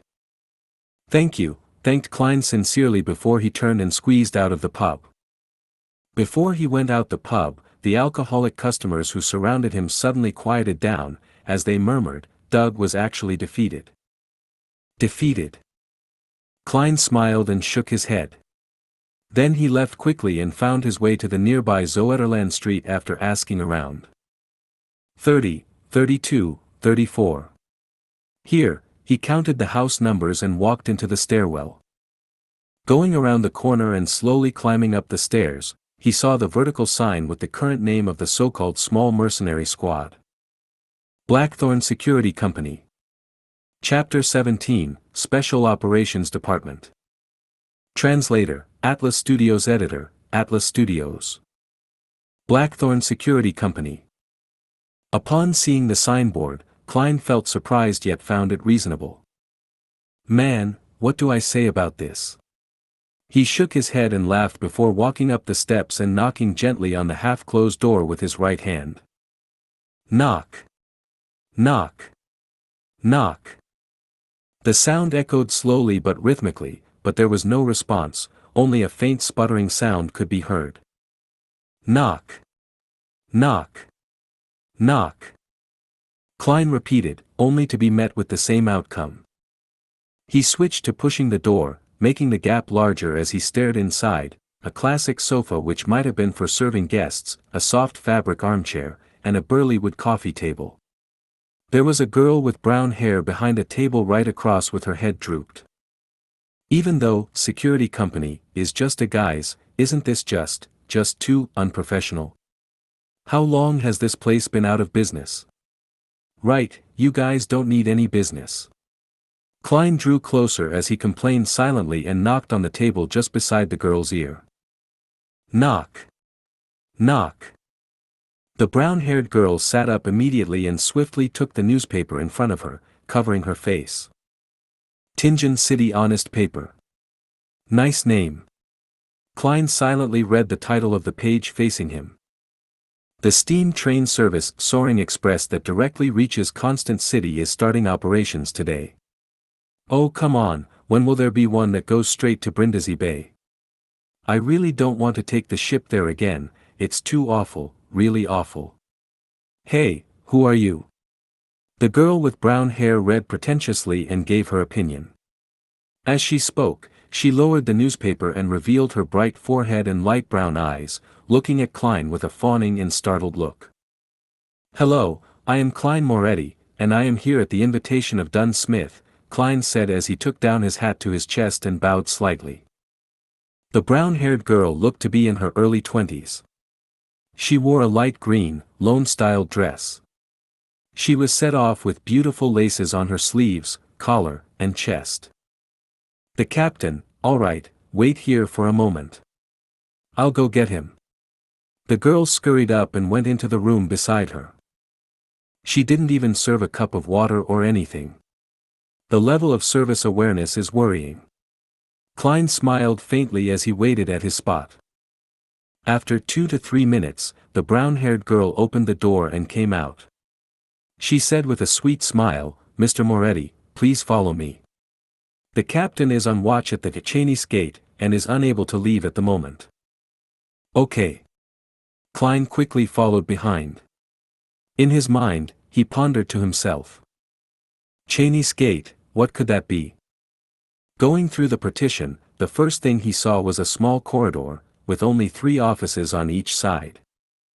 Some of these offices were locked tight, while some were opened, revealing someone on the inside who typed non-stop on a heavy mechanical typewriter. At a glance, Klein noticed a familiar figure, the young officer that had investigated his apartment, the one with the black hair and blue eye and romantic vibe of a poet. He was not in official wear, his white-collared shirt was not tucked in, making for quite an unruly appearance. Perhaps he really is a poet. Klein nodded in greeting and was greeted with a smile. The brown-haired girl pushed open the left office door at the end of the room and pointed inside, chirping, we still have to go down a few levels. This office had no furniture in place, only a grayish-white stone staircase that extended downwards. The 2 sides of the stairs were lit up by gas lamps. The stable glow dispelled the darkness and gave a sense of harmony. The brown-haired girl walked in front, staring at her feet while walking carefully. Although I walk here often, I am still constantly afraid of falling down, tumbling down like a barrel. You don't know, Leonard did such a folly.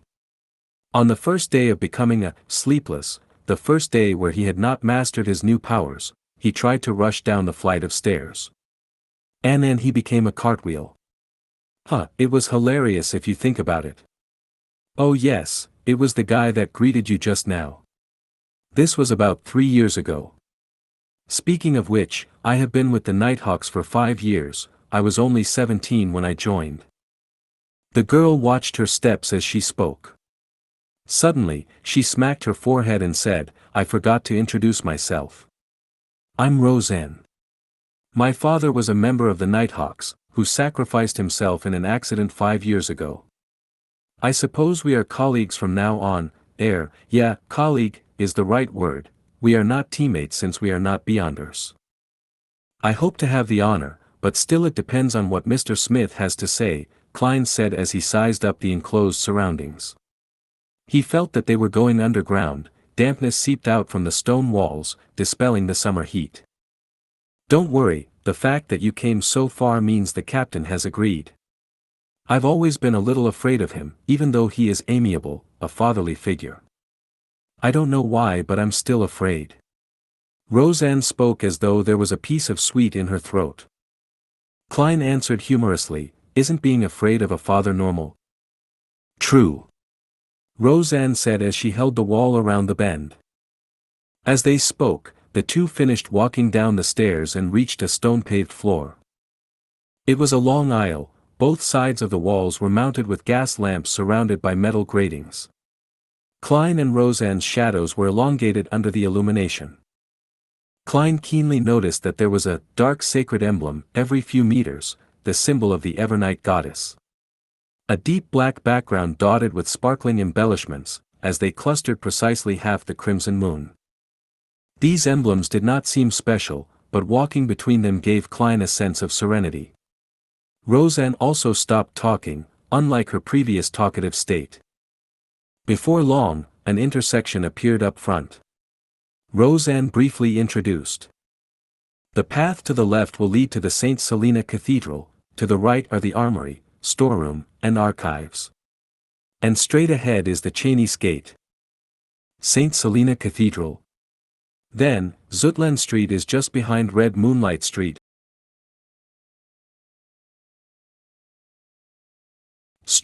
Klein was a little stunned. St. Selena Cathedral of Red Moonlight Street was the headquarters of the Church of the Evernight Goddess in Tianjin, a sacred ground where local followers yearned to visit. Along with Holy Numeric's Cathedral, of the Church of the God of Steam and Machinery in the suburbs, and the River and Sea Cathedral, of the Church of the Lord of Storms in North Tianjin, they sustained the religious circles in Tianjin City and its affiliated towns and villages. Aware that his status made it unsuitable for him to ask more, Klein only listened silently. They passed the intersection and moved straight ahead. In less than a minute, a black iron split gate carved with 7 sacred emblems were seen. It stood there, heavy, cold and domineering, like a giant guarding in the darkness. Chinese Gate. Roseanne reminded him and pointed at the room beside them, saying, "Captain is inside. Go on in by yourself." "All right, thank you." Klein replied politely. The room Roseanne was referring to was just in front of Chinese Gate. The windows were opened, revealing the lit room inside. Klein took a deep breath to calm himself. Knock. Knock. Knock. Come in.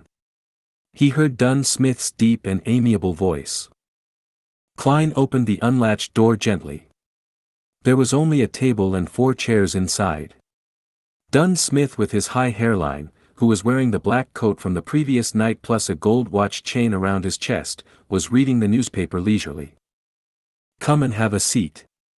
Have you decided? Are you certain you want to join us?" Dunn smiled and asked as he put down the newspaper. Klein removed his hat and bowed, then he sat beside the table and said, "Yes, I am certain." "Then take a look at this deed, heh. People like to call it a contract now." Dunn pulled out the table drawer and took out 2 contract copies. There were not many clauses, and most of them had been mentioned by Dunn Smith. The emphasis was on the confidential clause. Violators were tried in the tribunal courts of the Church of the Evernight Goddess instead of the kingdom's courts. It was akin to how soldiers and officers were sent to court-martial for trials. A 5-year contract. £2.10 solely for weekly wages, 10 solely as compensation for the risk and confidentiality. Klein read through it and answered resolutely, "I've no problem with it." "Then sign it," Dunn said as he pointed to the dark red fountain pen and ink. Klein used a piece of waste paper to try out the pen before drawing a breath. He signed on both contracts with his name, Klein Moretti. As he did not have a stamp yet, he could only use his thumbprint. Dunn received the contract, took out a stamp from the drawer, and stamped on the end of the contract and a few key parts. With that done, he stood up and returned the contract with one hand, and reached for Klein with the other, saying, "Welcome, from now on, you are one of us, and please note that the contract is confidential as well." Klein stood up as well. He received the contract, shook his hand, and said, "So, I shall be addressing you as Captain?" "Yes." Dunn's grayish eyes seemed especially deep in the dim surroundings. After shaking hands, they sat down. Klein glanced at the stamp on the contract. It read, "Nighthawk Squad, Tianjin City, Alwa County, Lone Kingdom." "I can't believe you guys would use the name Blackthorn Security Company as a disguise," he laughed and said. Actually, we have other signboards. Dunn pulled out a piece of paper from the drawer. It was stamped with the stamps of the city government and the police department. The content were as follows: 7th Unit, Special Operations Department, Alwa County Police, Lone Kingdom. The first 4 units are the regular police responsible for general security, like the VIP Protection Unit and Key Installations Protection Unit. And from Unit 5 onwards are the ones dealing with supernatural incidents in each city. Our unit is responsible for incidents related to the followers of Evernight Goddess in Tinjin. If there are different types of followers, then we divide the area accordingly. We are mainly in charge of places like the North, West and the Golden Indus region. Dunn briefly introduced, Unit 6 of the mandated Punisher Squad under the Church of the Lord of Storms is in charge of the Pure region, the East, and the South. The university area and the suburbs are under Unit 5, which is the Machinery Hive Mind Squad in Tinjin. Right. Klein had no questions about it. He then laughed. What happens if someone really comes here due to the Blackthorn Security Company signboard and requests for our services? We'll take those requests, why shouldn't we? As long as it doesn't affect our daily operations, Dunn said slowly and humorously. Any earnings would be considered additional bonuses, so our members are quite willing to take those jobs. Anyway, the market for trivial and troublesome matters such as finding dogs and cats have been monopolized by private detectives. So how many people are there in this Nighthawk squad? Klein asked since they were on this topic. There aren't many supernatural incidents, so there are even fewer Beyonders. There are only 6 formal members of the Nighthawks in the entire Tinjin city, including me. Heh, as for civilian staff, there are 6 including you. Klein nodded his head, and eventually asked the question that he was most concerned about, so, Captain, what do you mean by Beyonders losing control? Why does it happen? Chapter 18, Origin and Cause. Translator, Atlas Studios Editor, Atlas Studios. Upon hearing Klein's question, Dunn looked out of the window toward the corridor that led to Cheney's gate. He took out his pipe, stuffed it with some tobacco and mint leaves, and held it to his nose. He took a deep whiff as his voice turned reflective and drifting. Only at home can I enjoy the beautiful flavors of tobacco mixed with mint leaves without any worries. Klein, do you know about the creation myth? Of course, when I received primary education during Sunday school, we learned to read using the revelation of Evernight. Among them, the Book of Wisdom and the letters from the saints mentioned the myth of creation. Klein attempted to recall via the memory fragments of the original Klein. He slowed down his tempo and said, the Creator awoke from chaos and shattered the darkness, creating the first ray of light. He then fused himself completely into the universe and made up all of existence. His body became the land and stars. One of his eyes became the sun, while the other became the crimson moon. Some of his blood rushed into the seas and rivers, nourishing and nurturing lives. Klein subconsciously paused when he said that. Partially, it was because the relevant memories were a blur and that the creation myth was very similar to the Chinese creation myth of Pangu. The imaginations of people from different worlds shared something in common on their myths and legends. Noticing that Klein was having trouble, Dunn smiled and added, his lungs turned into the elves, his heart turned into the giants, his liver turned into the Treants, his brain turned into the dragons, his kidneys turned into the feather serpents, his hair turned into the phoenixes, his ears turned into the demonic wolves, his mouth and teeth turned into the mutants, and his remaining bodily fluids turned into the sea monsters, of which the essence was Naga. His stomach, his small and large intestines, and the evil parts of his body turned into devils, evil spirits and various kinds of unknown maleficent existences. His spirit became the eternal blazing sun, the lord of the storms, and the god of knowledge and wisdom. His wisdom gave birth to humanity. That was the first epoch, the chaos epoch. Klein finished the last sentence for Dunn, but he found it funny and ridiculous. As a keyboard folklorist, it was the first time he came into contact with a creation myth that was arranged in such great detail. It was so detailed that almost every prominent race corresponded to a particular body part of the creator. It's like a children's song with children sitting in a row and eating fruit. Furthermore, it was not only mentioned in the canon of the Evernight goddess. The churches of the Lord of Storms and God of Steam and Machinery also had similar descriptions. None of them alleviated themselves or devalued the other gods. This either means that the creation myth is real or hints that the few churches had undergone a long period of strife before compromising before the fifth epoch. With this in mind, Klein suddenly had another question. He asked with a frown, "It feels problematic.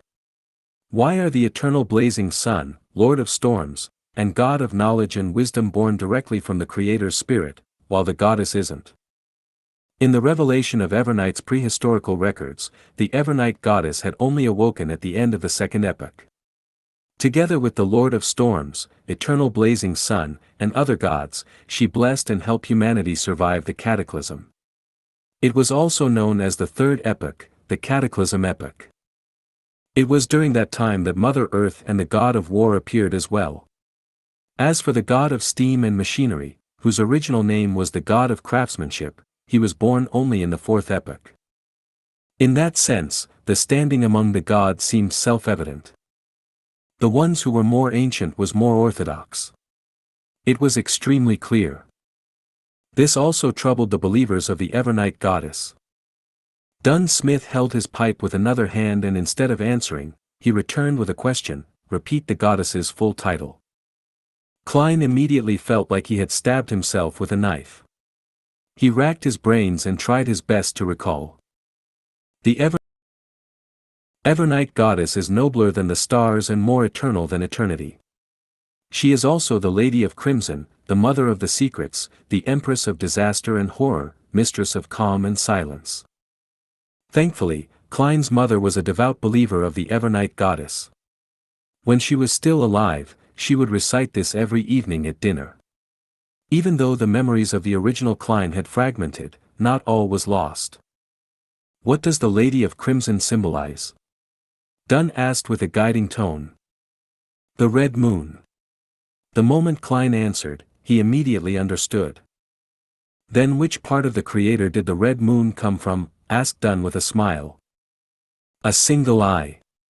Klein and Dunn smiled at each other. This was no way less impressive than the Lord of Storms, who was formed from a third of the Creator's spirit. As for the churches of Mother Earth and the God of War, they likely had similar explanations. However, the God of Steam and Machinery had been born too late to find a reason, thus, their church had been weak in the past 1,000+ years. It was only with the invention of the steam engine that they seized the opportunity to truly be on par with the other gods. Dunn stroked his pipe gently. "Humanity was born out of the wisdom of the Creator, so we have clever and extraordinary brains, but lack other magical powers. However, from the creation myth, we can form a simple but clear conclusion. Everything stems from the same origin." Stems from the same origin. Klein repeated the last few words. According to this conclusion, humans who are protected by the gods were able to resist the giants, devils, and the mutants. Gradually, they figured out means to obtain the power of the Beyonders. That is by using the corresponding parts of the evil spirits, dragons, monsters, magical trees, flowers, or crystals and combining them with other materials to form potions. By consuming and absorbing the potion, one will gain different powers. This is common knowledge among mysticism studies. Dunn did not elaborate in detail and only gave a brief introduction. In this process, our ancestors relied on painful lessons to discover that if they were to consume high-grade or extraordinary potions, it would easily lead to tragic consequences. There are 3 possible outcomes. "Which 3?" pressed Klein curiously. "First, mental death and the complete breakdown of a body. Every piece of flesh would become a terrifying monster. Second, their personality will be changed by the powers contained in the potion. They will turn cold, sensitive, irascible, cruel, and indifferent. Third, well." Dunn put down his pipe and picked up a porcelain cup and took a sip. "Fermo coffee from the Paws River Valley is bitter, but very fragrant. It leaves a splendid aftertaste. Do you want one?" I prefer coffee from the Fanapotter Plateau. Of course, I have only drank it a few times at Welch's place. Klein politely declined. What's the third outcome? Mental disorder. Turning crazy on the spot, becoming more devilish than the devil. This is what it means by losing control. Dunn emphasized the words, losing control. Without waiting for Klein to say a word, he put down his coffee cup and continued, after a long period of experimentation and exploration, together with the birth of the blasphemy slate, humans have finally perfected the potion system. We formed a tiered system that chains into stable progression paths known as sequences. The lower the number in a sequence, the higher the grade of a potion. At this point, the 7 major churches each control at least one complete sequence. Besides, there are also incomplete paths that they have gathered over the past hundreds or thousand years. Blasphemy slate. Klein sharply noticed the term. At the gathering, the Hanged Man had also mentioned it. According to the Hanged Man, the blasphemy slate was the most critical factor of a potion's system formation and completion. That seemed to contradict what Dunn had just said. Those were things created by some evil gods. As for which era it appeared, what it contains or what's so special about it, I am unsure as well. If you discover any clues, you have to immediately report it to me. It deserves the highest level of response, said Dunn vaguely. I mentioned one of the types of losing control. I'll now tell you the remaining 4. All right. Klein pushed the question of the blasphemy slate to the back of his mind and listened attentively. Although humans have clever minds, they lack extraordinary powers, it is not absolute. There are always a few lucky ones, perhaps I should call them the unlucky ones. They are born with relatively higher perception. Well, it also means the ability to sense spirits. They can hear voices that others cannot hear and see things that others cannot see. They have partial characteristics of beyonders. While Dunn spoke, he looked at the empty air around him and watched Klein shudder in fear. In other words, if they are half a sequence 9 beyonder and have fixed characteristics. Oh, sequence 9 is the lowest grade in the chain. In short, they can only choose a corresponding, fixed sequence pathway. If they consume other potions, the effects might range from mental disorders to a loss of control, or even worse, death. Got it. Klein nodded slowly. The third kind is similar to the second kind. Once you choose a sequence chain, you will be forced to go down that path. There will be no room for regret. If you were to consume potions from the corresponding sequence of other paths, there will be a high probability you will get mixed, unusual and warped powers. But it is almost certain that you would be in a semi-deranged state, sensitive and irascible, cruel and bloodthirsty, and silent and melancholic. And there is only one such opportunity. After that, regardless if you consume the potions from the original path or potions in the present sequence, the only result is a loss of control. The outcome could then be mental death, alternatively, the body breaks down into monsters or even transforms into an evil spirit. As Dunn spoke, he lifted his coffee cup to take a sip. Klein, who turned alarmed and fearful after hearing this, fell silent for a few seconds before asking, what about the fourth kind? The fourth kind, heh. That is the most common problem. When we consume potions to gain powers that originally belonged to extraordinary beings, we undergo an unnatural transformation. Therefore, we would more or less be affected by the remnant spiritual powers. While perhaps the symptoms might not manifest and are undetectable to others, it will definitely lurk in one's mind. If one rushes to consume the corresponding potion ranked higher in the sequence before fully grasping the extraordinary powers the potion brings and eliminating the subtle traces, the madness will accumulate, increasing the chances of losing control. Dunn suddenly fell silent. After a short pause, he said with a sigh, as per the internal rules of us Nighthawks, even if a teammate were to make a great contribution, they must have consumed the last potion 3 years ago and be examined before they can be promoted. Even so, there are still many who lose control every year. How terrifying. Klein drew a gasp as he asked, then what about the final kind?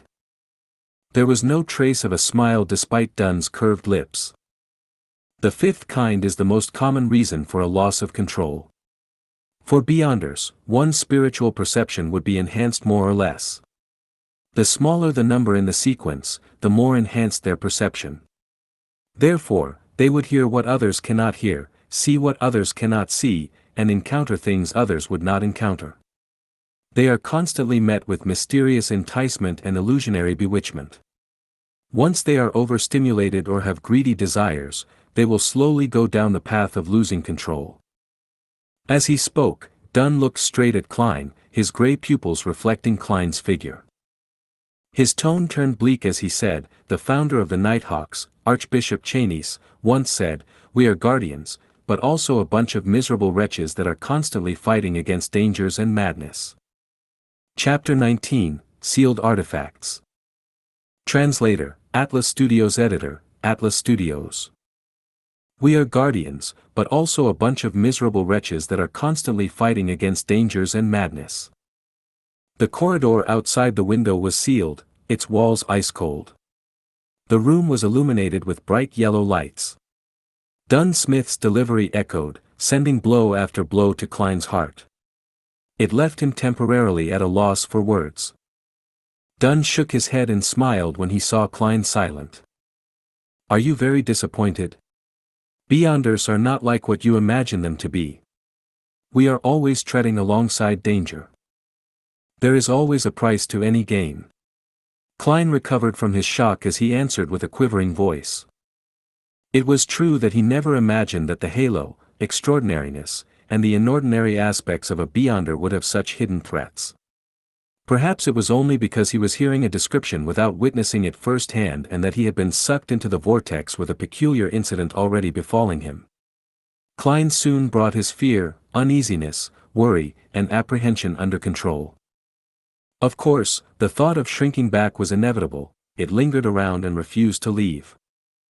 Not bad. Very mature and rational. Dunn finished the last mouthful of coffee and added, "Also, Beyonders are not as powerful as you imagine them to be, especially a low-sequence Beyonder. Why would we use 1 to represent the highest grade and 9 the lowest? Isn't this against intuition and logic? The low sequence we often mention refers to a low grade or a high number. They are the starting point of the sequence chain." Alright, where was I? Yes, Beyonders are not as powerful as you imagine. A low-sequence Beyonder's power is no match for guns, much less cannons. They are just more fascinating and indefensible than firearms.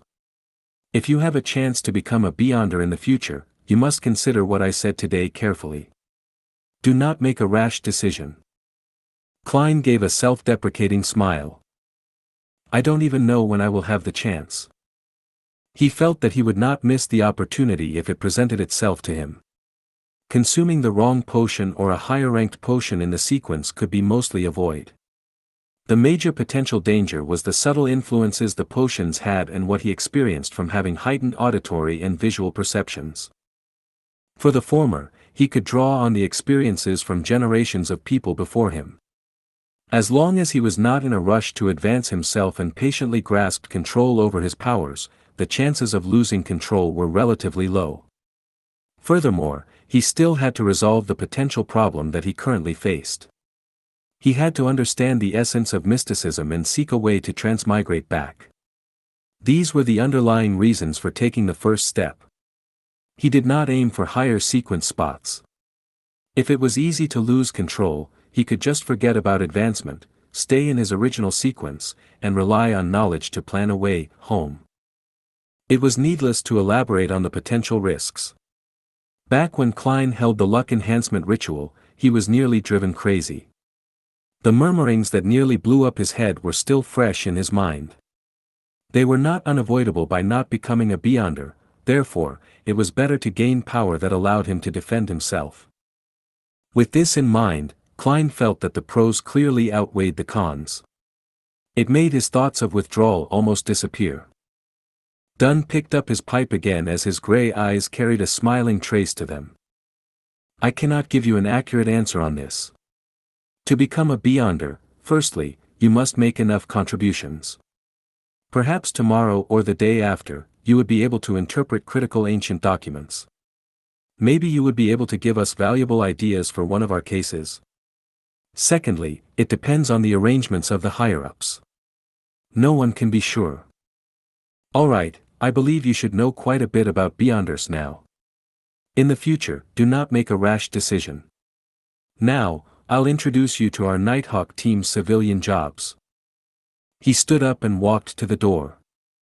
He pointed in the opposite direction of Cheney's gate and said, "We have an accountant and someone else who is in charge of procuring necessities and collecting supplies handed out by the church and the police department while standing in as a carriage driver. They are professionals and do not need to take shifts, so they can rest on weekends." The other 3 civilian staff are Roseanne, Brett, and Old Neil.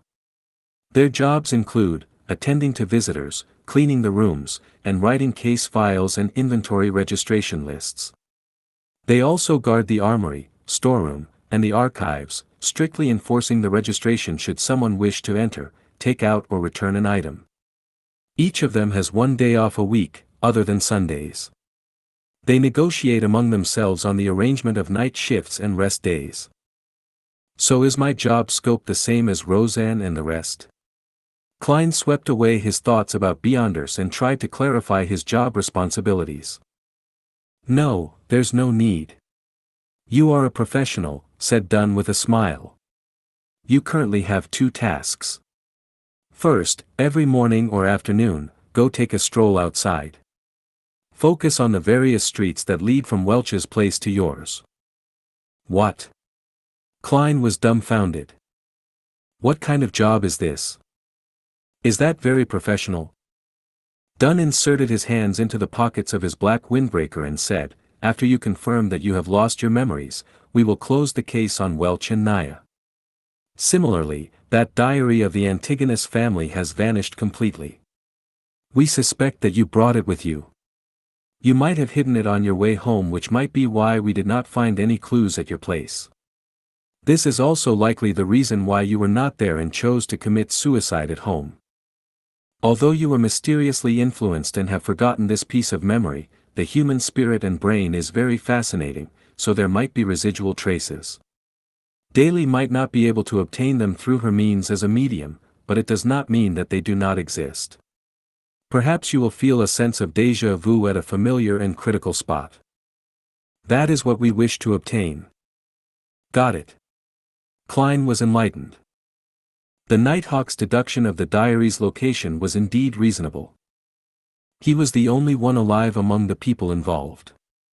Only he had the time and motive to take the diary away and hide it on his way back.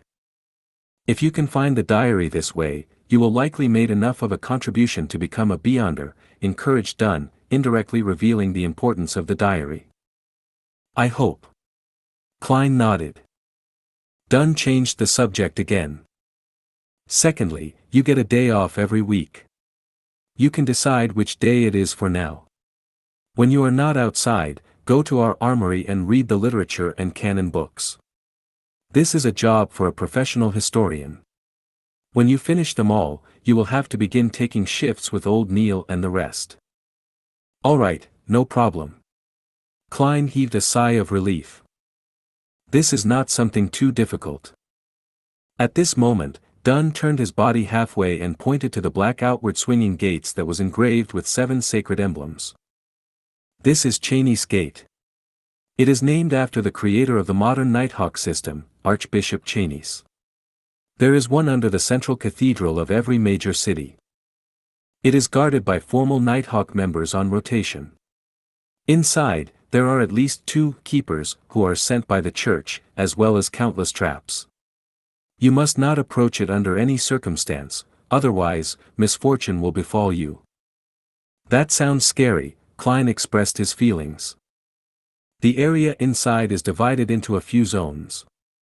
Stored within are certain potion formulas for certain sequences and other magical materials. It is also used to temporarily hold heretics, mutants, cultists, and members of secret organizations.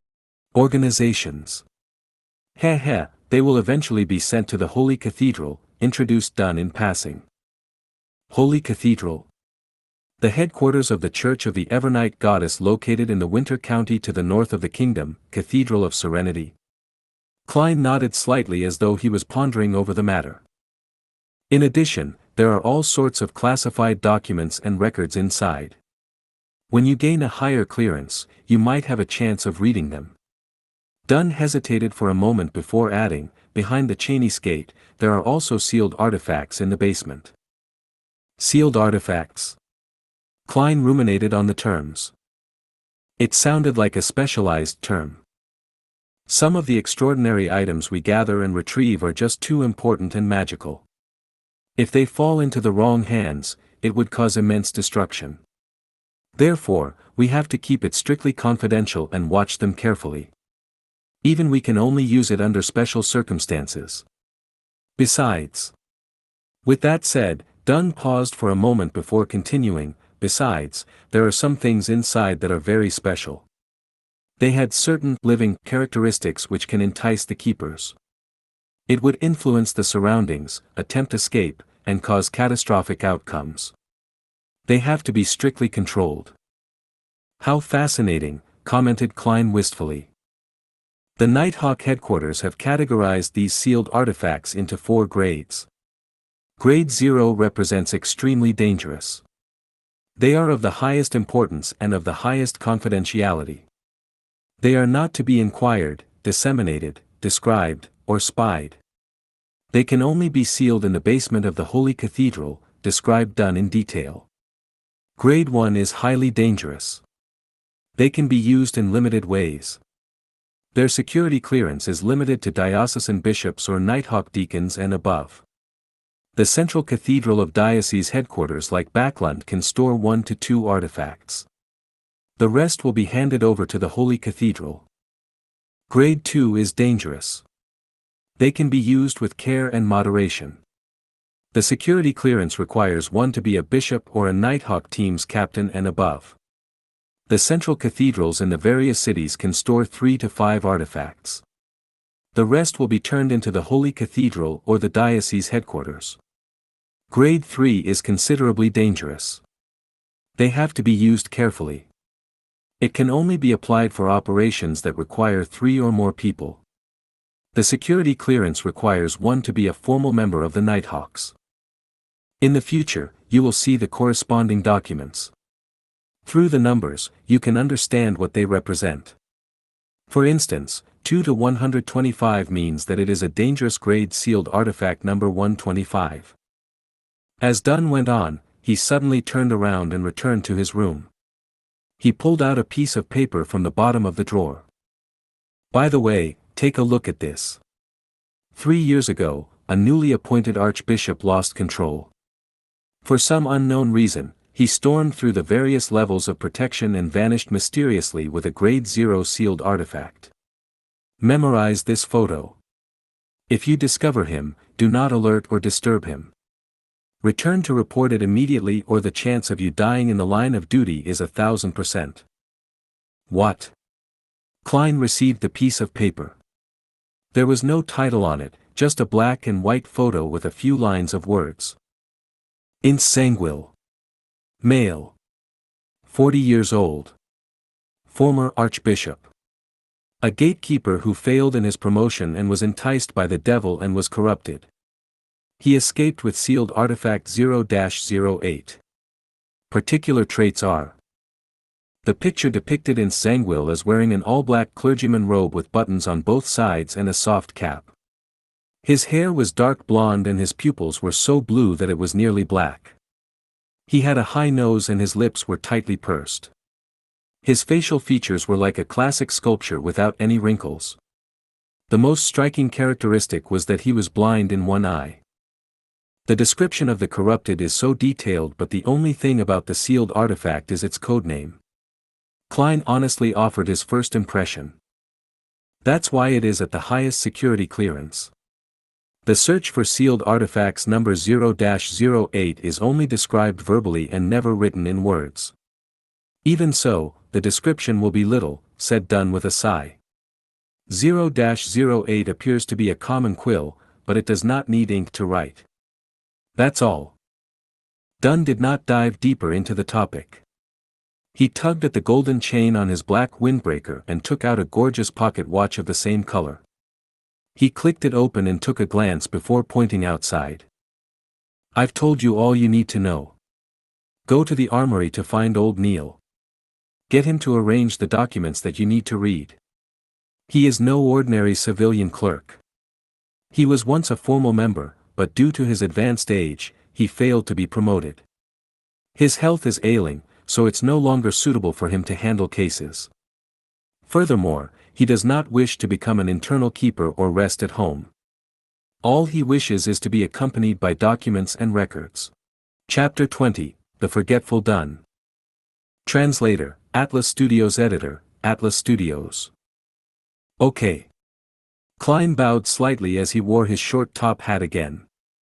However, his mind was preoccupied with how sealed Artifact 0-08 looked. "It appears to be just your everyday quill. It writes without ink.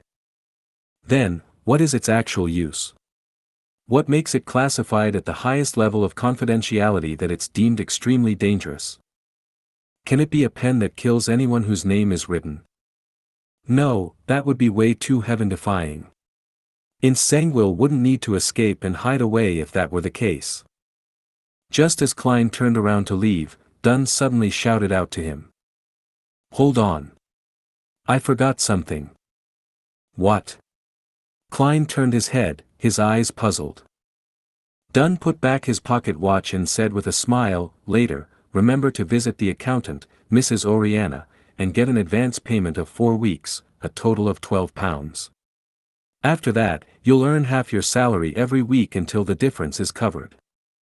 "That's too much. There's no need for this, the amount should be reduced," said Klein subconsciously. He had no objection towards an advanced payment. After all, he didn't even have the money needed to pay for the public horse carriage trip home. However, to receive £12 at once left him a little afraid. "No, it's necessary," said Dunn as he shook his head and smiled. "Think about it. Do you still wish to continue living in your present apartment? One that needs you to share a bathroom with so many other tenants? Even if you aren't taking yourself into consideration, think about the lady. Besides..." He paused when he saw Klein nod in agreement. He smiled and sized up Klein's garbs and said with a meaningful intent, "Besides, you need a cane, and you should buy a new suit." Klein was taken aback for a second before snapping back to reality. His face immediately burned with embarrassment since the suit he was wearing was cheap and of inferior quality. Typically, a top hat was made of silk, costing 5 to 6 soldi. A bow tie was 3 soldi, a walking cane inlaid with silver was 7 to 8 soldi, a shirt was 3 soldi, while pants, a vest, and tuxedo were around £7 in total. Leather boots were 9 to 10 soldi. As such, an entire suit cost more than £8 and 7 soldi. Of course, to be a presentable gentleman, one needed a watch chain, a pocket watch, and a wallet. Back then, the original Klein and Benson scrimped and saved before managing to save up a pool of money. When they went to a clothing store to check the price, they ended up running off without even bothering to try haggling. They each bought a set at a bargain shop near Iron Cross Street for a total of less than £2. It was also because of that incident that original Klein had a deep impression of the prices of clothes. "Oh, okay," Klein stammered a reply. He was like the original Klein. He was someone who cared about his appearance. Dunn took out the pocket watch again and clicked it open to take a glance at it. "Perhaps you should find Mrs. Oriana first. I know you'll spend quite some time at old Neil's while Mrs. Oriana will likely be returning home soon." "All right." Klein was acutely aware of his state of poverty and did not object to it. Dunn returned to the table's side and pulled at a few hanging ropes as he said, "I'll get Roseanne to bring you there." The ropes began their operation as the gears ground, producing a chime from a bell at the reception area of Blackthorn Security Company. When Roseanne heard it, she hurriedly stood up and carefully made her way down. It did not take long before she appeared in front of Klein again. Dunn said humorously, I did not disturb your rest, right? Oh, bring Moretti to Mrs. Oriana. Roseanne secretly curled her lips as she answered, happily. All right, Captain. Is that all? At that moment, Klein blurted out in surprise. To get his advance payment from finance, isn't there a need to get an approval letter from the captain? Shouldn't you write something? So. Dunn returned with a question. I mean, don't I need your signature to claim an advance payment from Mrs. Oriana? Klein tried his best to use simple language. Oh, no. There's no need. Roseanne is enough proof. Dunn pointed at the brown-haired girl and gave a reply. Captain, it seems there's almost zero management of our finances. Klein resisted his urge to deliver a sarcastic comment before turning to leave the room with Roseanne. At that moment, he heard Dunn shout out again. Hold on. There's still another thing. Can we finish it all at once? Klein turned back with a smiling face. Yes. Dunn pressed at his temple and said, when you meet old Neil, remember to collect 10 demon-hunting bullets. Me? Demon-hunting bullets? Klein returned in astonishment. Welch's revolver is still with you, right? There's no need for you to turn it in. Dunn inserted a single hand into his pocket and said, with the demon-hunting bullets, if you were to face with an paranormal danger, you will be able to protect yourself. It will give you some courage at the very least. There's no need for you to add on the final sentence. Just as Klein was vexing over the problem, he answered without any hesitation, all right. I'll remember to do so. This will require me to write a formal document. Wait a moment. Dunn sat down and picked up the dark red fountain pen. He scribbled a note, signed it, and stamped it. Thank you, Captain. Klein received it sincerely. He slowly walked back before turning around. Hold on. Dunn shouted one more time. Captain, you look to be in your 30s. Why do you have the symptoms of dementia? Klein squeezed out a smile and turned around to ask, anything else? I forgot earlier that you are not trained in shooting, so getting demon-hunting bullets would be useless. Let's do this, collect 30 normal bullets every day. Take the opportunity when you are out to go to the street corner, the underground shooting range at number 3 Zutland Street. Most of it belongs to the police department, but there is one that is specially for us Nighthawks. Oh, right, you also need to get a badge from old Neil. Otherwise, you won't be able to enter the shooting range. Dunn smacked his forehead and took back the note from Klein. He then added the information and stamped it with another seal. A good marksman is produced by expending bullets. Do not think lightly of it. Dunn handed back Klein the modified note. Got it.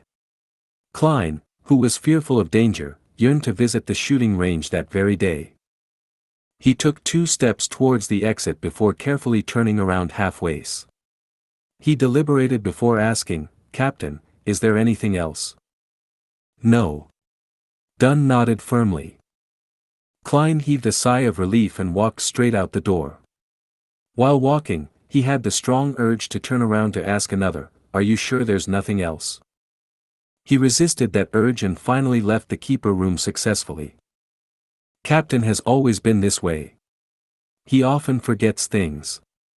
As Roseanne walked by his side, she softly disparaged the captain, even my granny has a better memory than him. Of course, he only forgets the trivial stuff. Yeah, trivial stuff. Klein, I'll call you Klein in the future. Mrs. Oriana is a very affable person. It is easy to hit it off with her. Her father is a watchsmith with excellent skill. As Klein listened to the brown-haired girl rattle on, he stepped into the stairwell and returned to the upper floor. He found Mrs. Oriana in the far office on the right-hand side. She was a black-haired woman dressed in a flounce lace dress. She appeared in her 30s and had fashionable curly hair. Her pair of green eyes were clear and smiling, and she seemed refined and elegant. After Oriana heard Roseanne repeat Dunn Smith's instructions, she took out a note and wrote an advance slip. Sign here. Do you have a seal? If not, you can leave a thumbprint. All right. Now familiar with the procedures, Klein completed the formalities. Oriana took out a copper key and opened the safe in the room. As she counted the pounds, she said with a smile, "You are lucky. We have enough cash today." By the way, Klein, were you invited by Captain because you were involved in a paranormal activity and the fact that you have a specialty? Yes, you have an impeccable intuition. Klein was not stingy with his compliments. Oriana took out 4 notes with light gray backgrounds with deep black patterns printed on them. After locking the safe, she turned around and smiled. That's because I had a similar experience too. Really? Klein showed an appropriate level of surprise. Do you know about the serial killer that sent Tingen City into a frenzy 16 years ago? Oriana handed over the 4 gold pounds to Klein. Yes. It's the one which had 5 girls killed consecutively. Some had their hearts and stomachs removed by that bloody butcher. My mother often used that matter to scare my sister when we were young, said Klein as he thought about it. He received the notes and discovered that 2 of them were in 5-pound denominations and 2 of them were in 1-pound denominations. All of them had a gray background and were inked in black. The 4 corners had complicated patterns and special ink to prevent counterfeiting. The former notes were slightly bigger and in the middle of them was Lone Kingdom's 5th king, George III direct ancestor, Henry Augustus I. He wore a white hair band above his rotund face. His eyes were slender and he had an abnormally serious expression. However, Klein felt an indescribable sense of closeness to him. This was a 5-pound note. It's almost equal to 4 weeks of Benson's salary. In the middle of the 1-pound note was George III father, the former king, William Augustus VI. This mighty figure had a thick mustache and a firm gaze. While he was in power, he freed the Lone Kingdom from the shackles of the old order, allowing his nation to regain the pinnacle spot. They were all good kings. Klein could faintly smell the note's ink that elated and refreshed him. Yes, if the Nighthawks had not come in time, I would have been the 6th victim.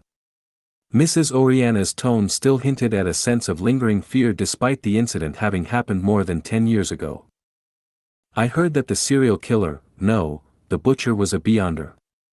Klein carefully folded the paper notes and placed it in an inner pocket of his suit.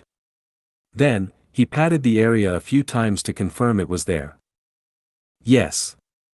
Mrs. Oriana gave a firm nod. He had killed even more before that. The reason why he was captured was because he was preparing a ritual for the devil. No wonder he wanted different organs. Sorry, Mrs. Oriana, for making you recall such unpleasant memories, said Klein sincerely. Oriana smiled. I'm no longer afraid. I was studying accountancy in business school back then. After that incident, I've been here ever since. Alright, I'll stop keeping you from what you should do. You still need to head to Old Neil's. Goodbye, Mrs. Oriana. Klein took off his hat and bowed before leaving the office. Before he went downstairs, he could not help but pat his inner pocket to make sure the 12 pounds was still there. He did a turn at a cross junction and headed right. It did not take him long to see a half-closed iron door. Knock. Knock. Knock. While he knocked, an aged voice sounded from inside.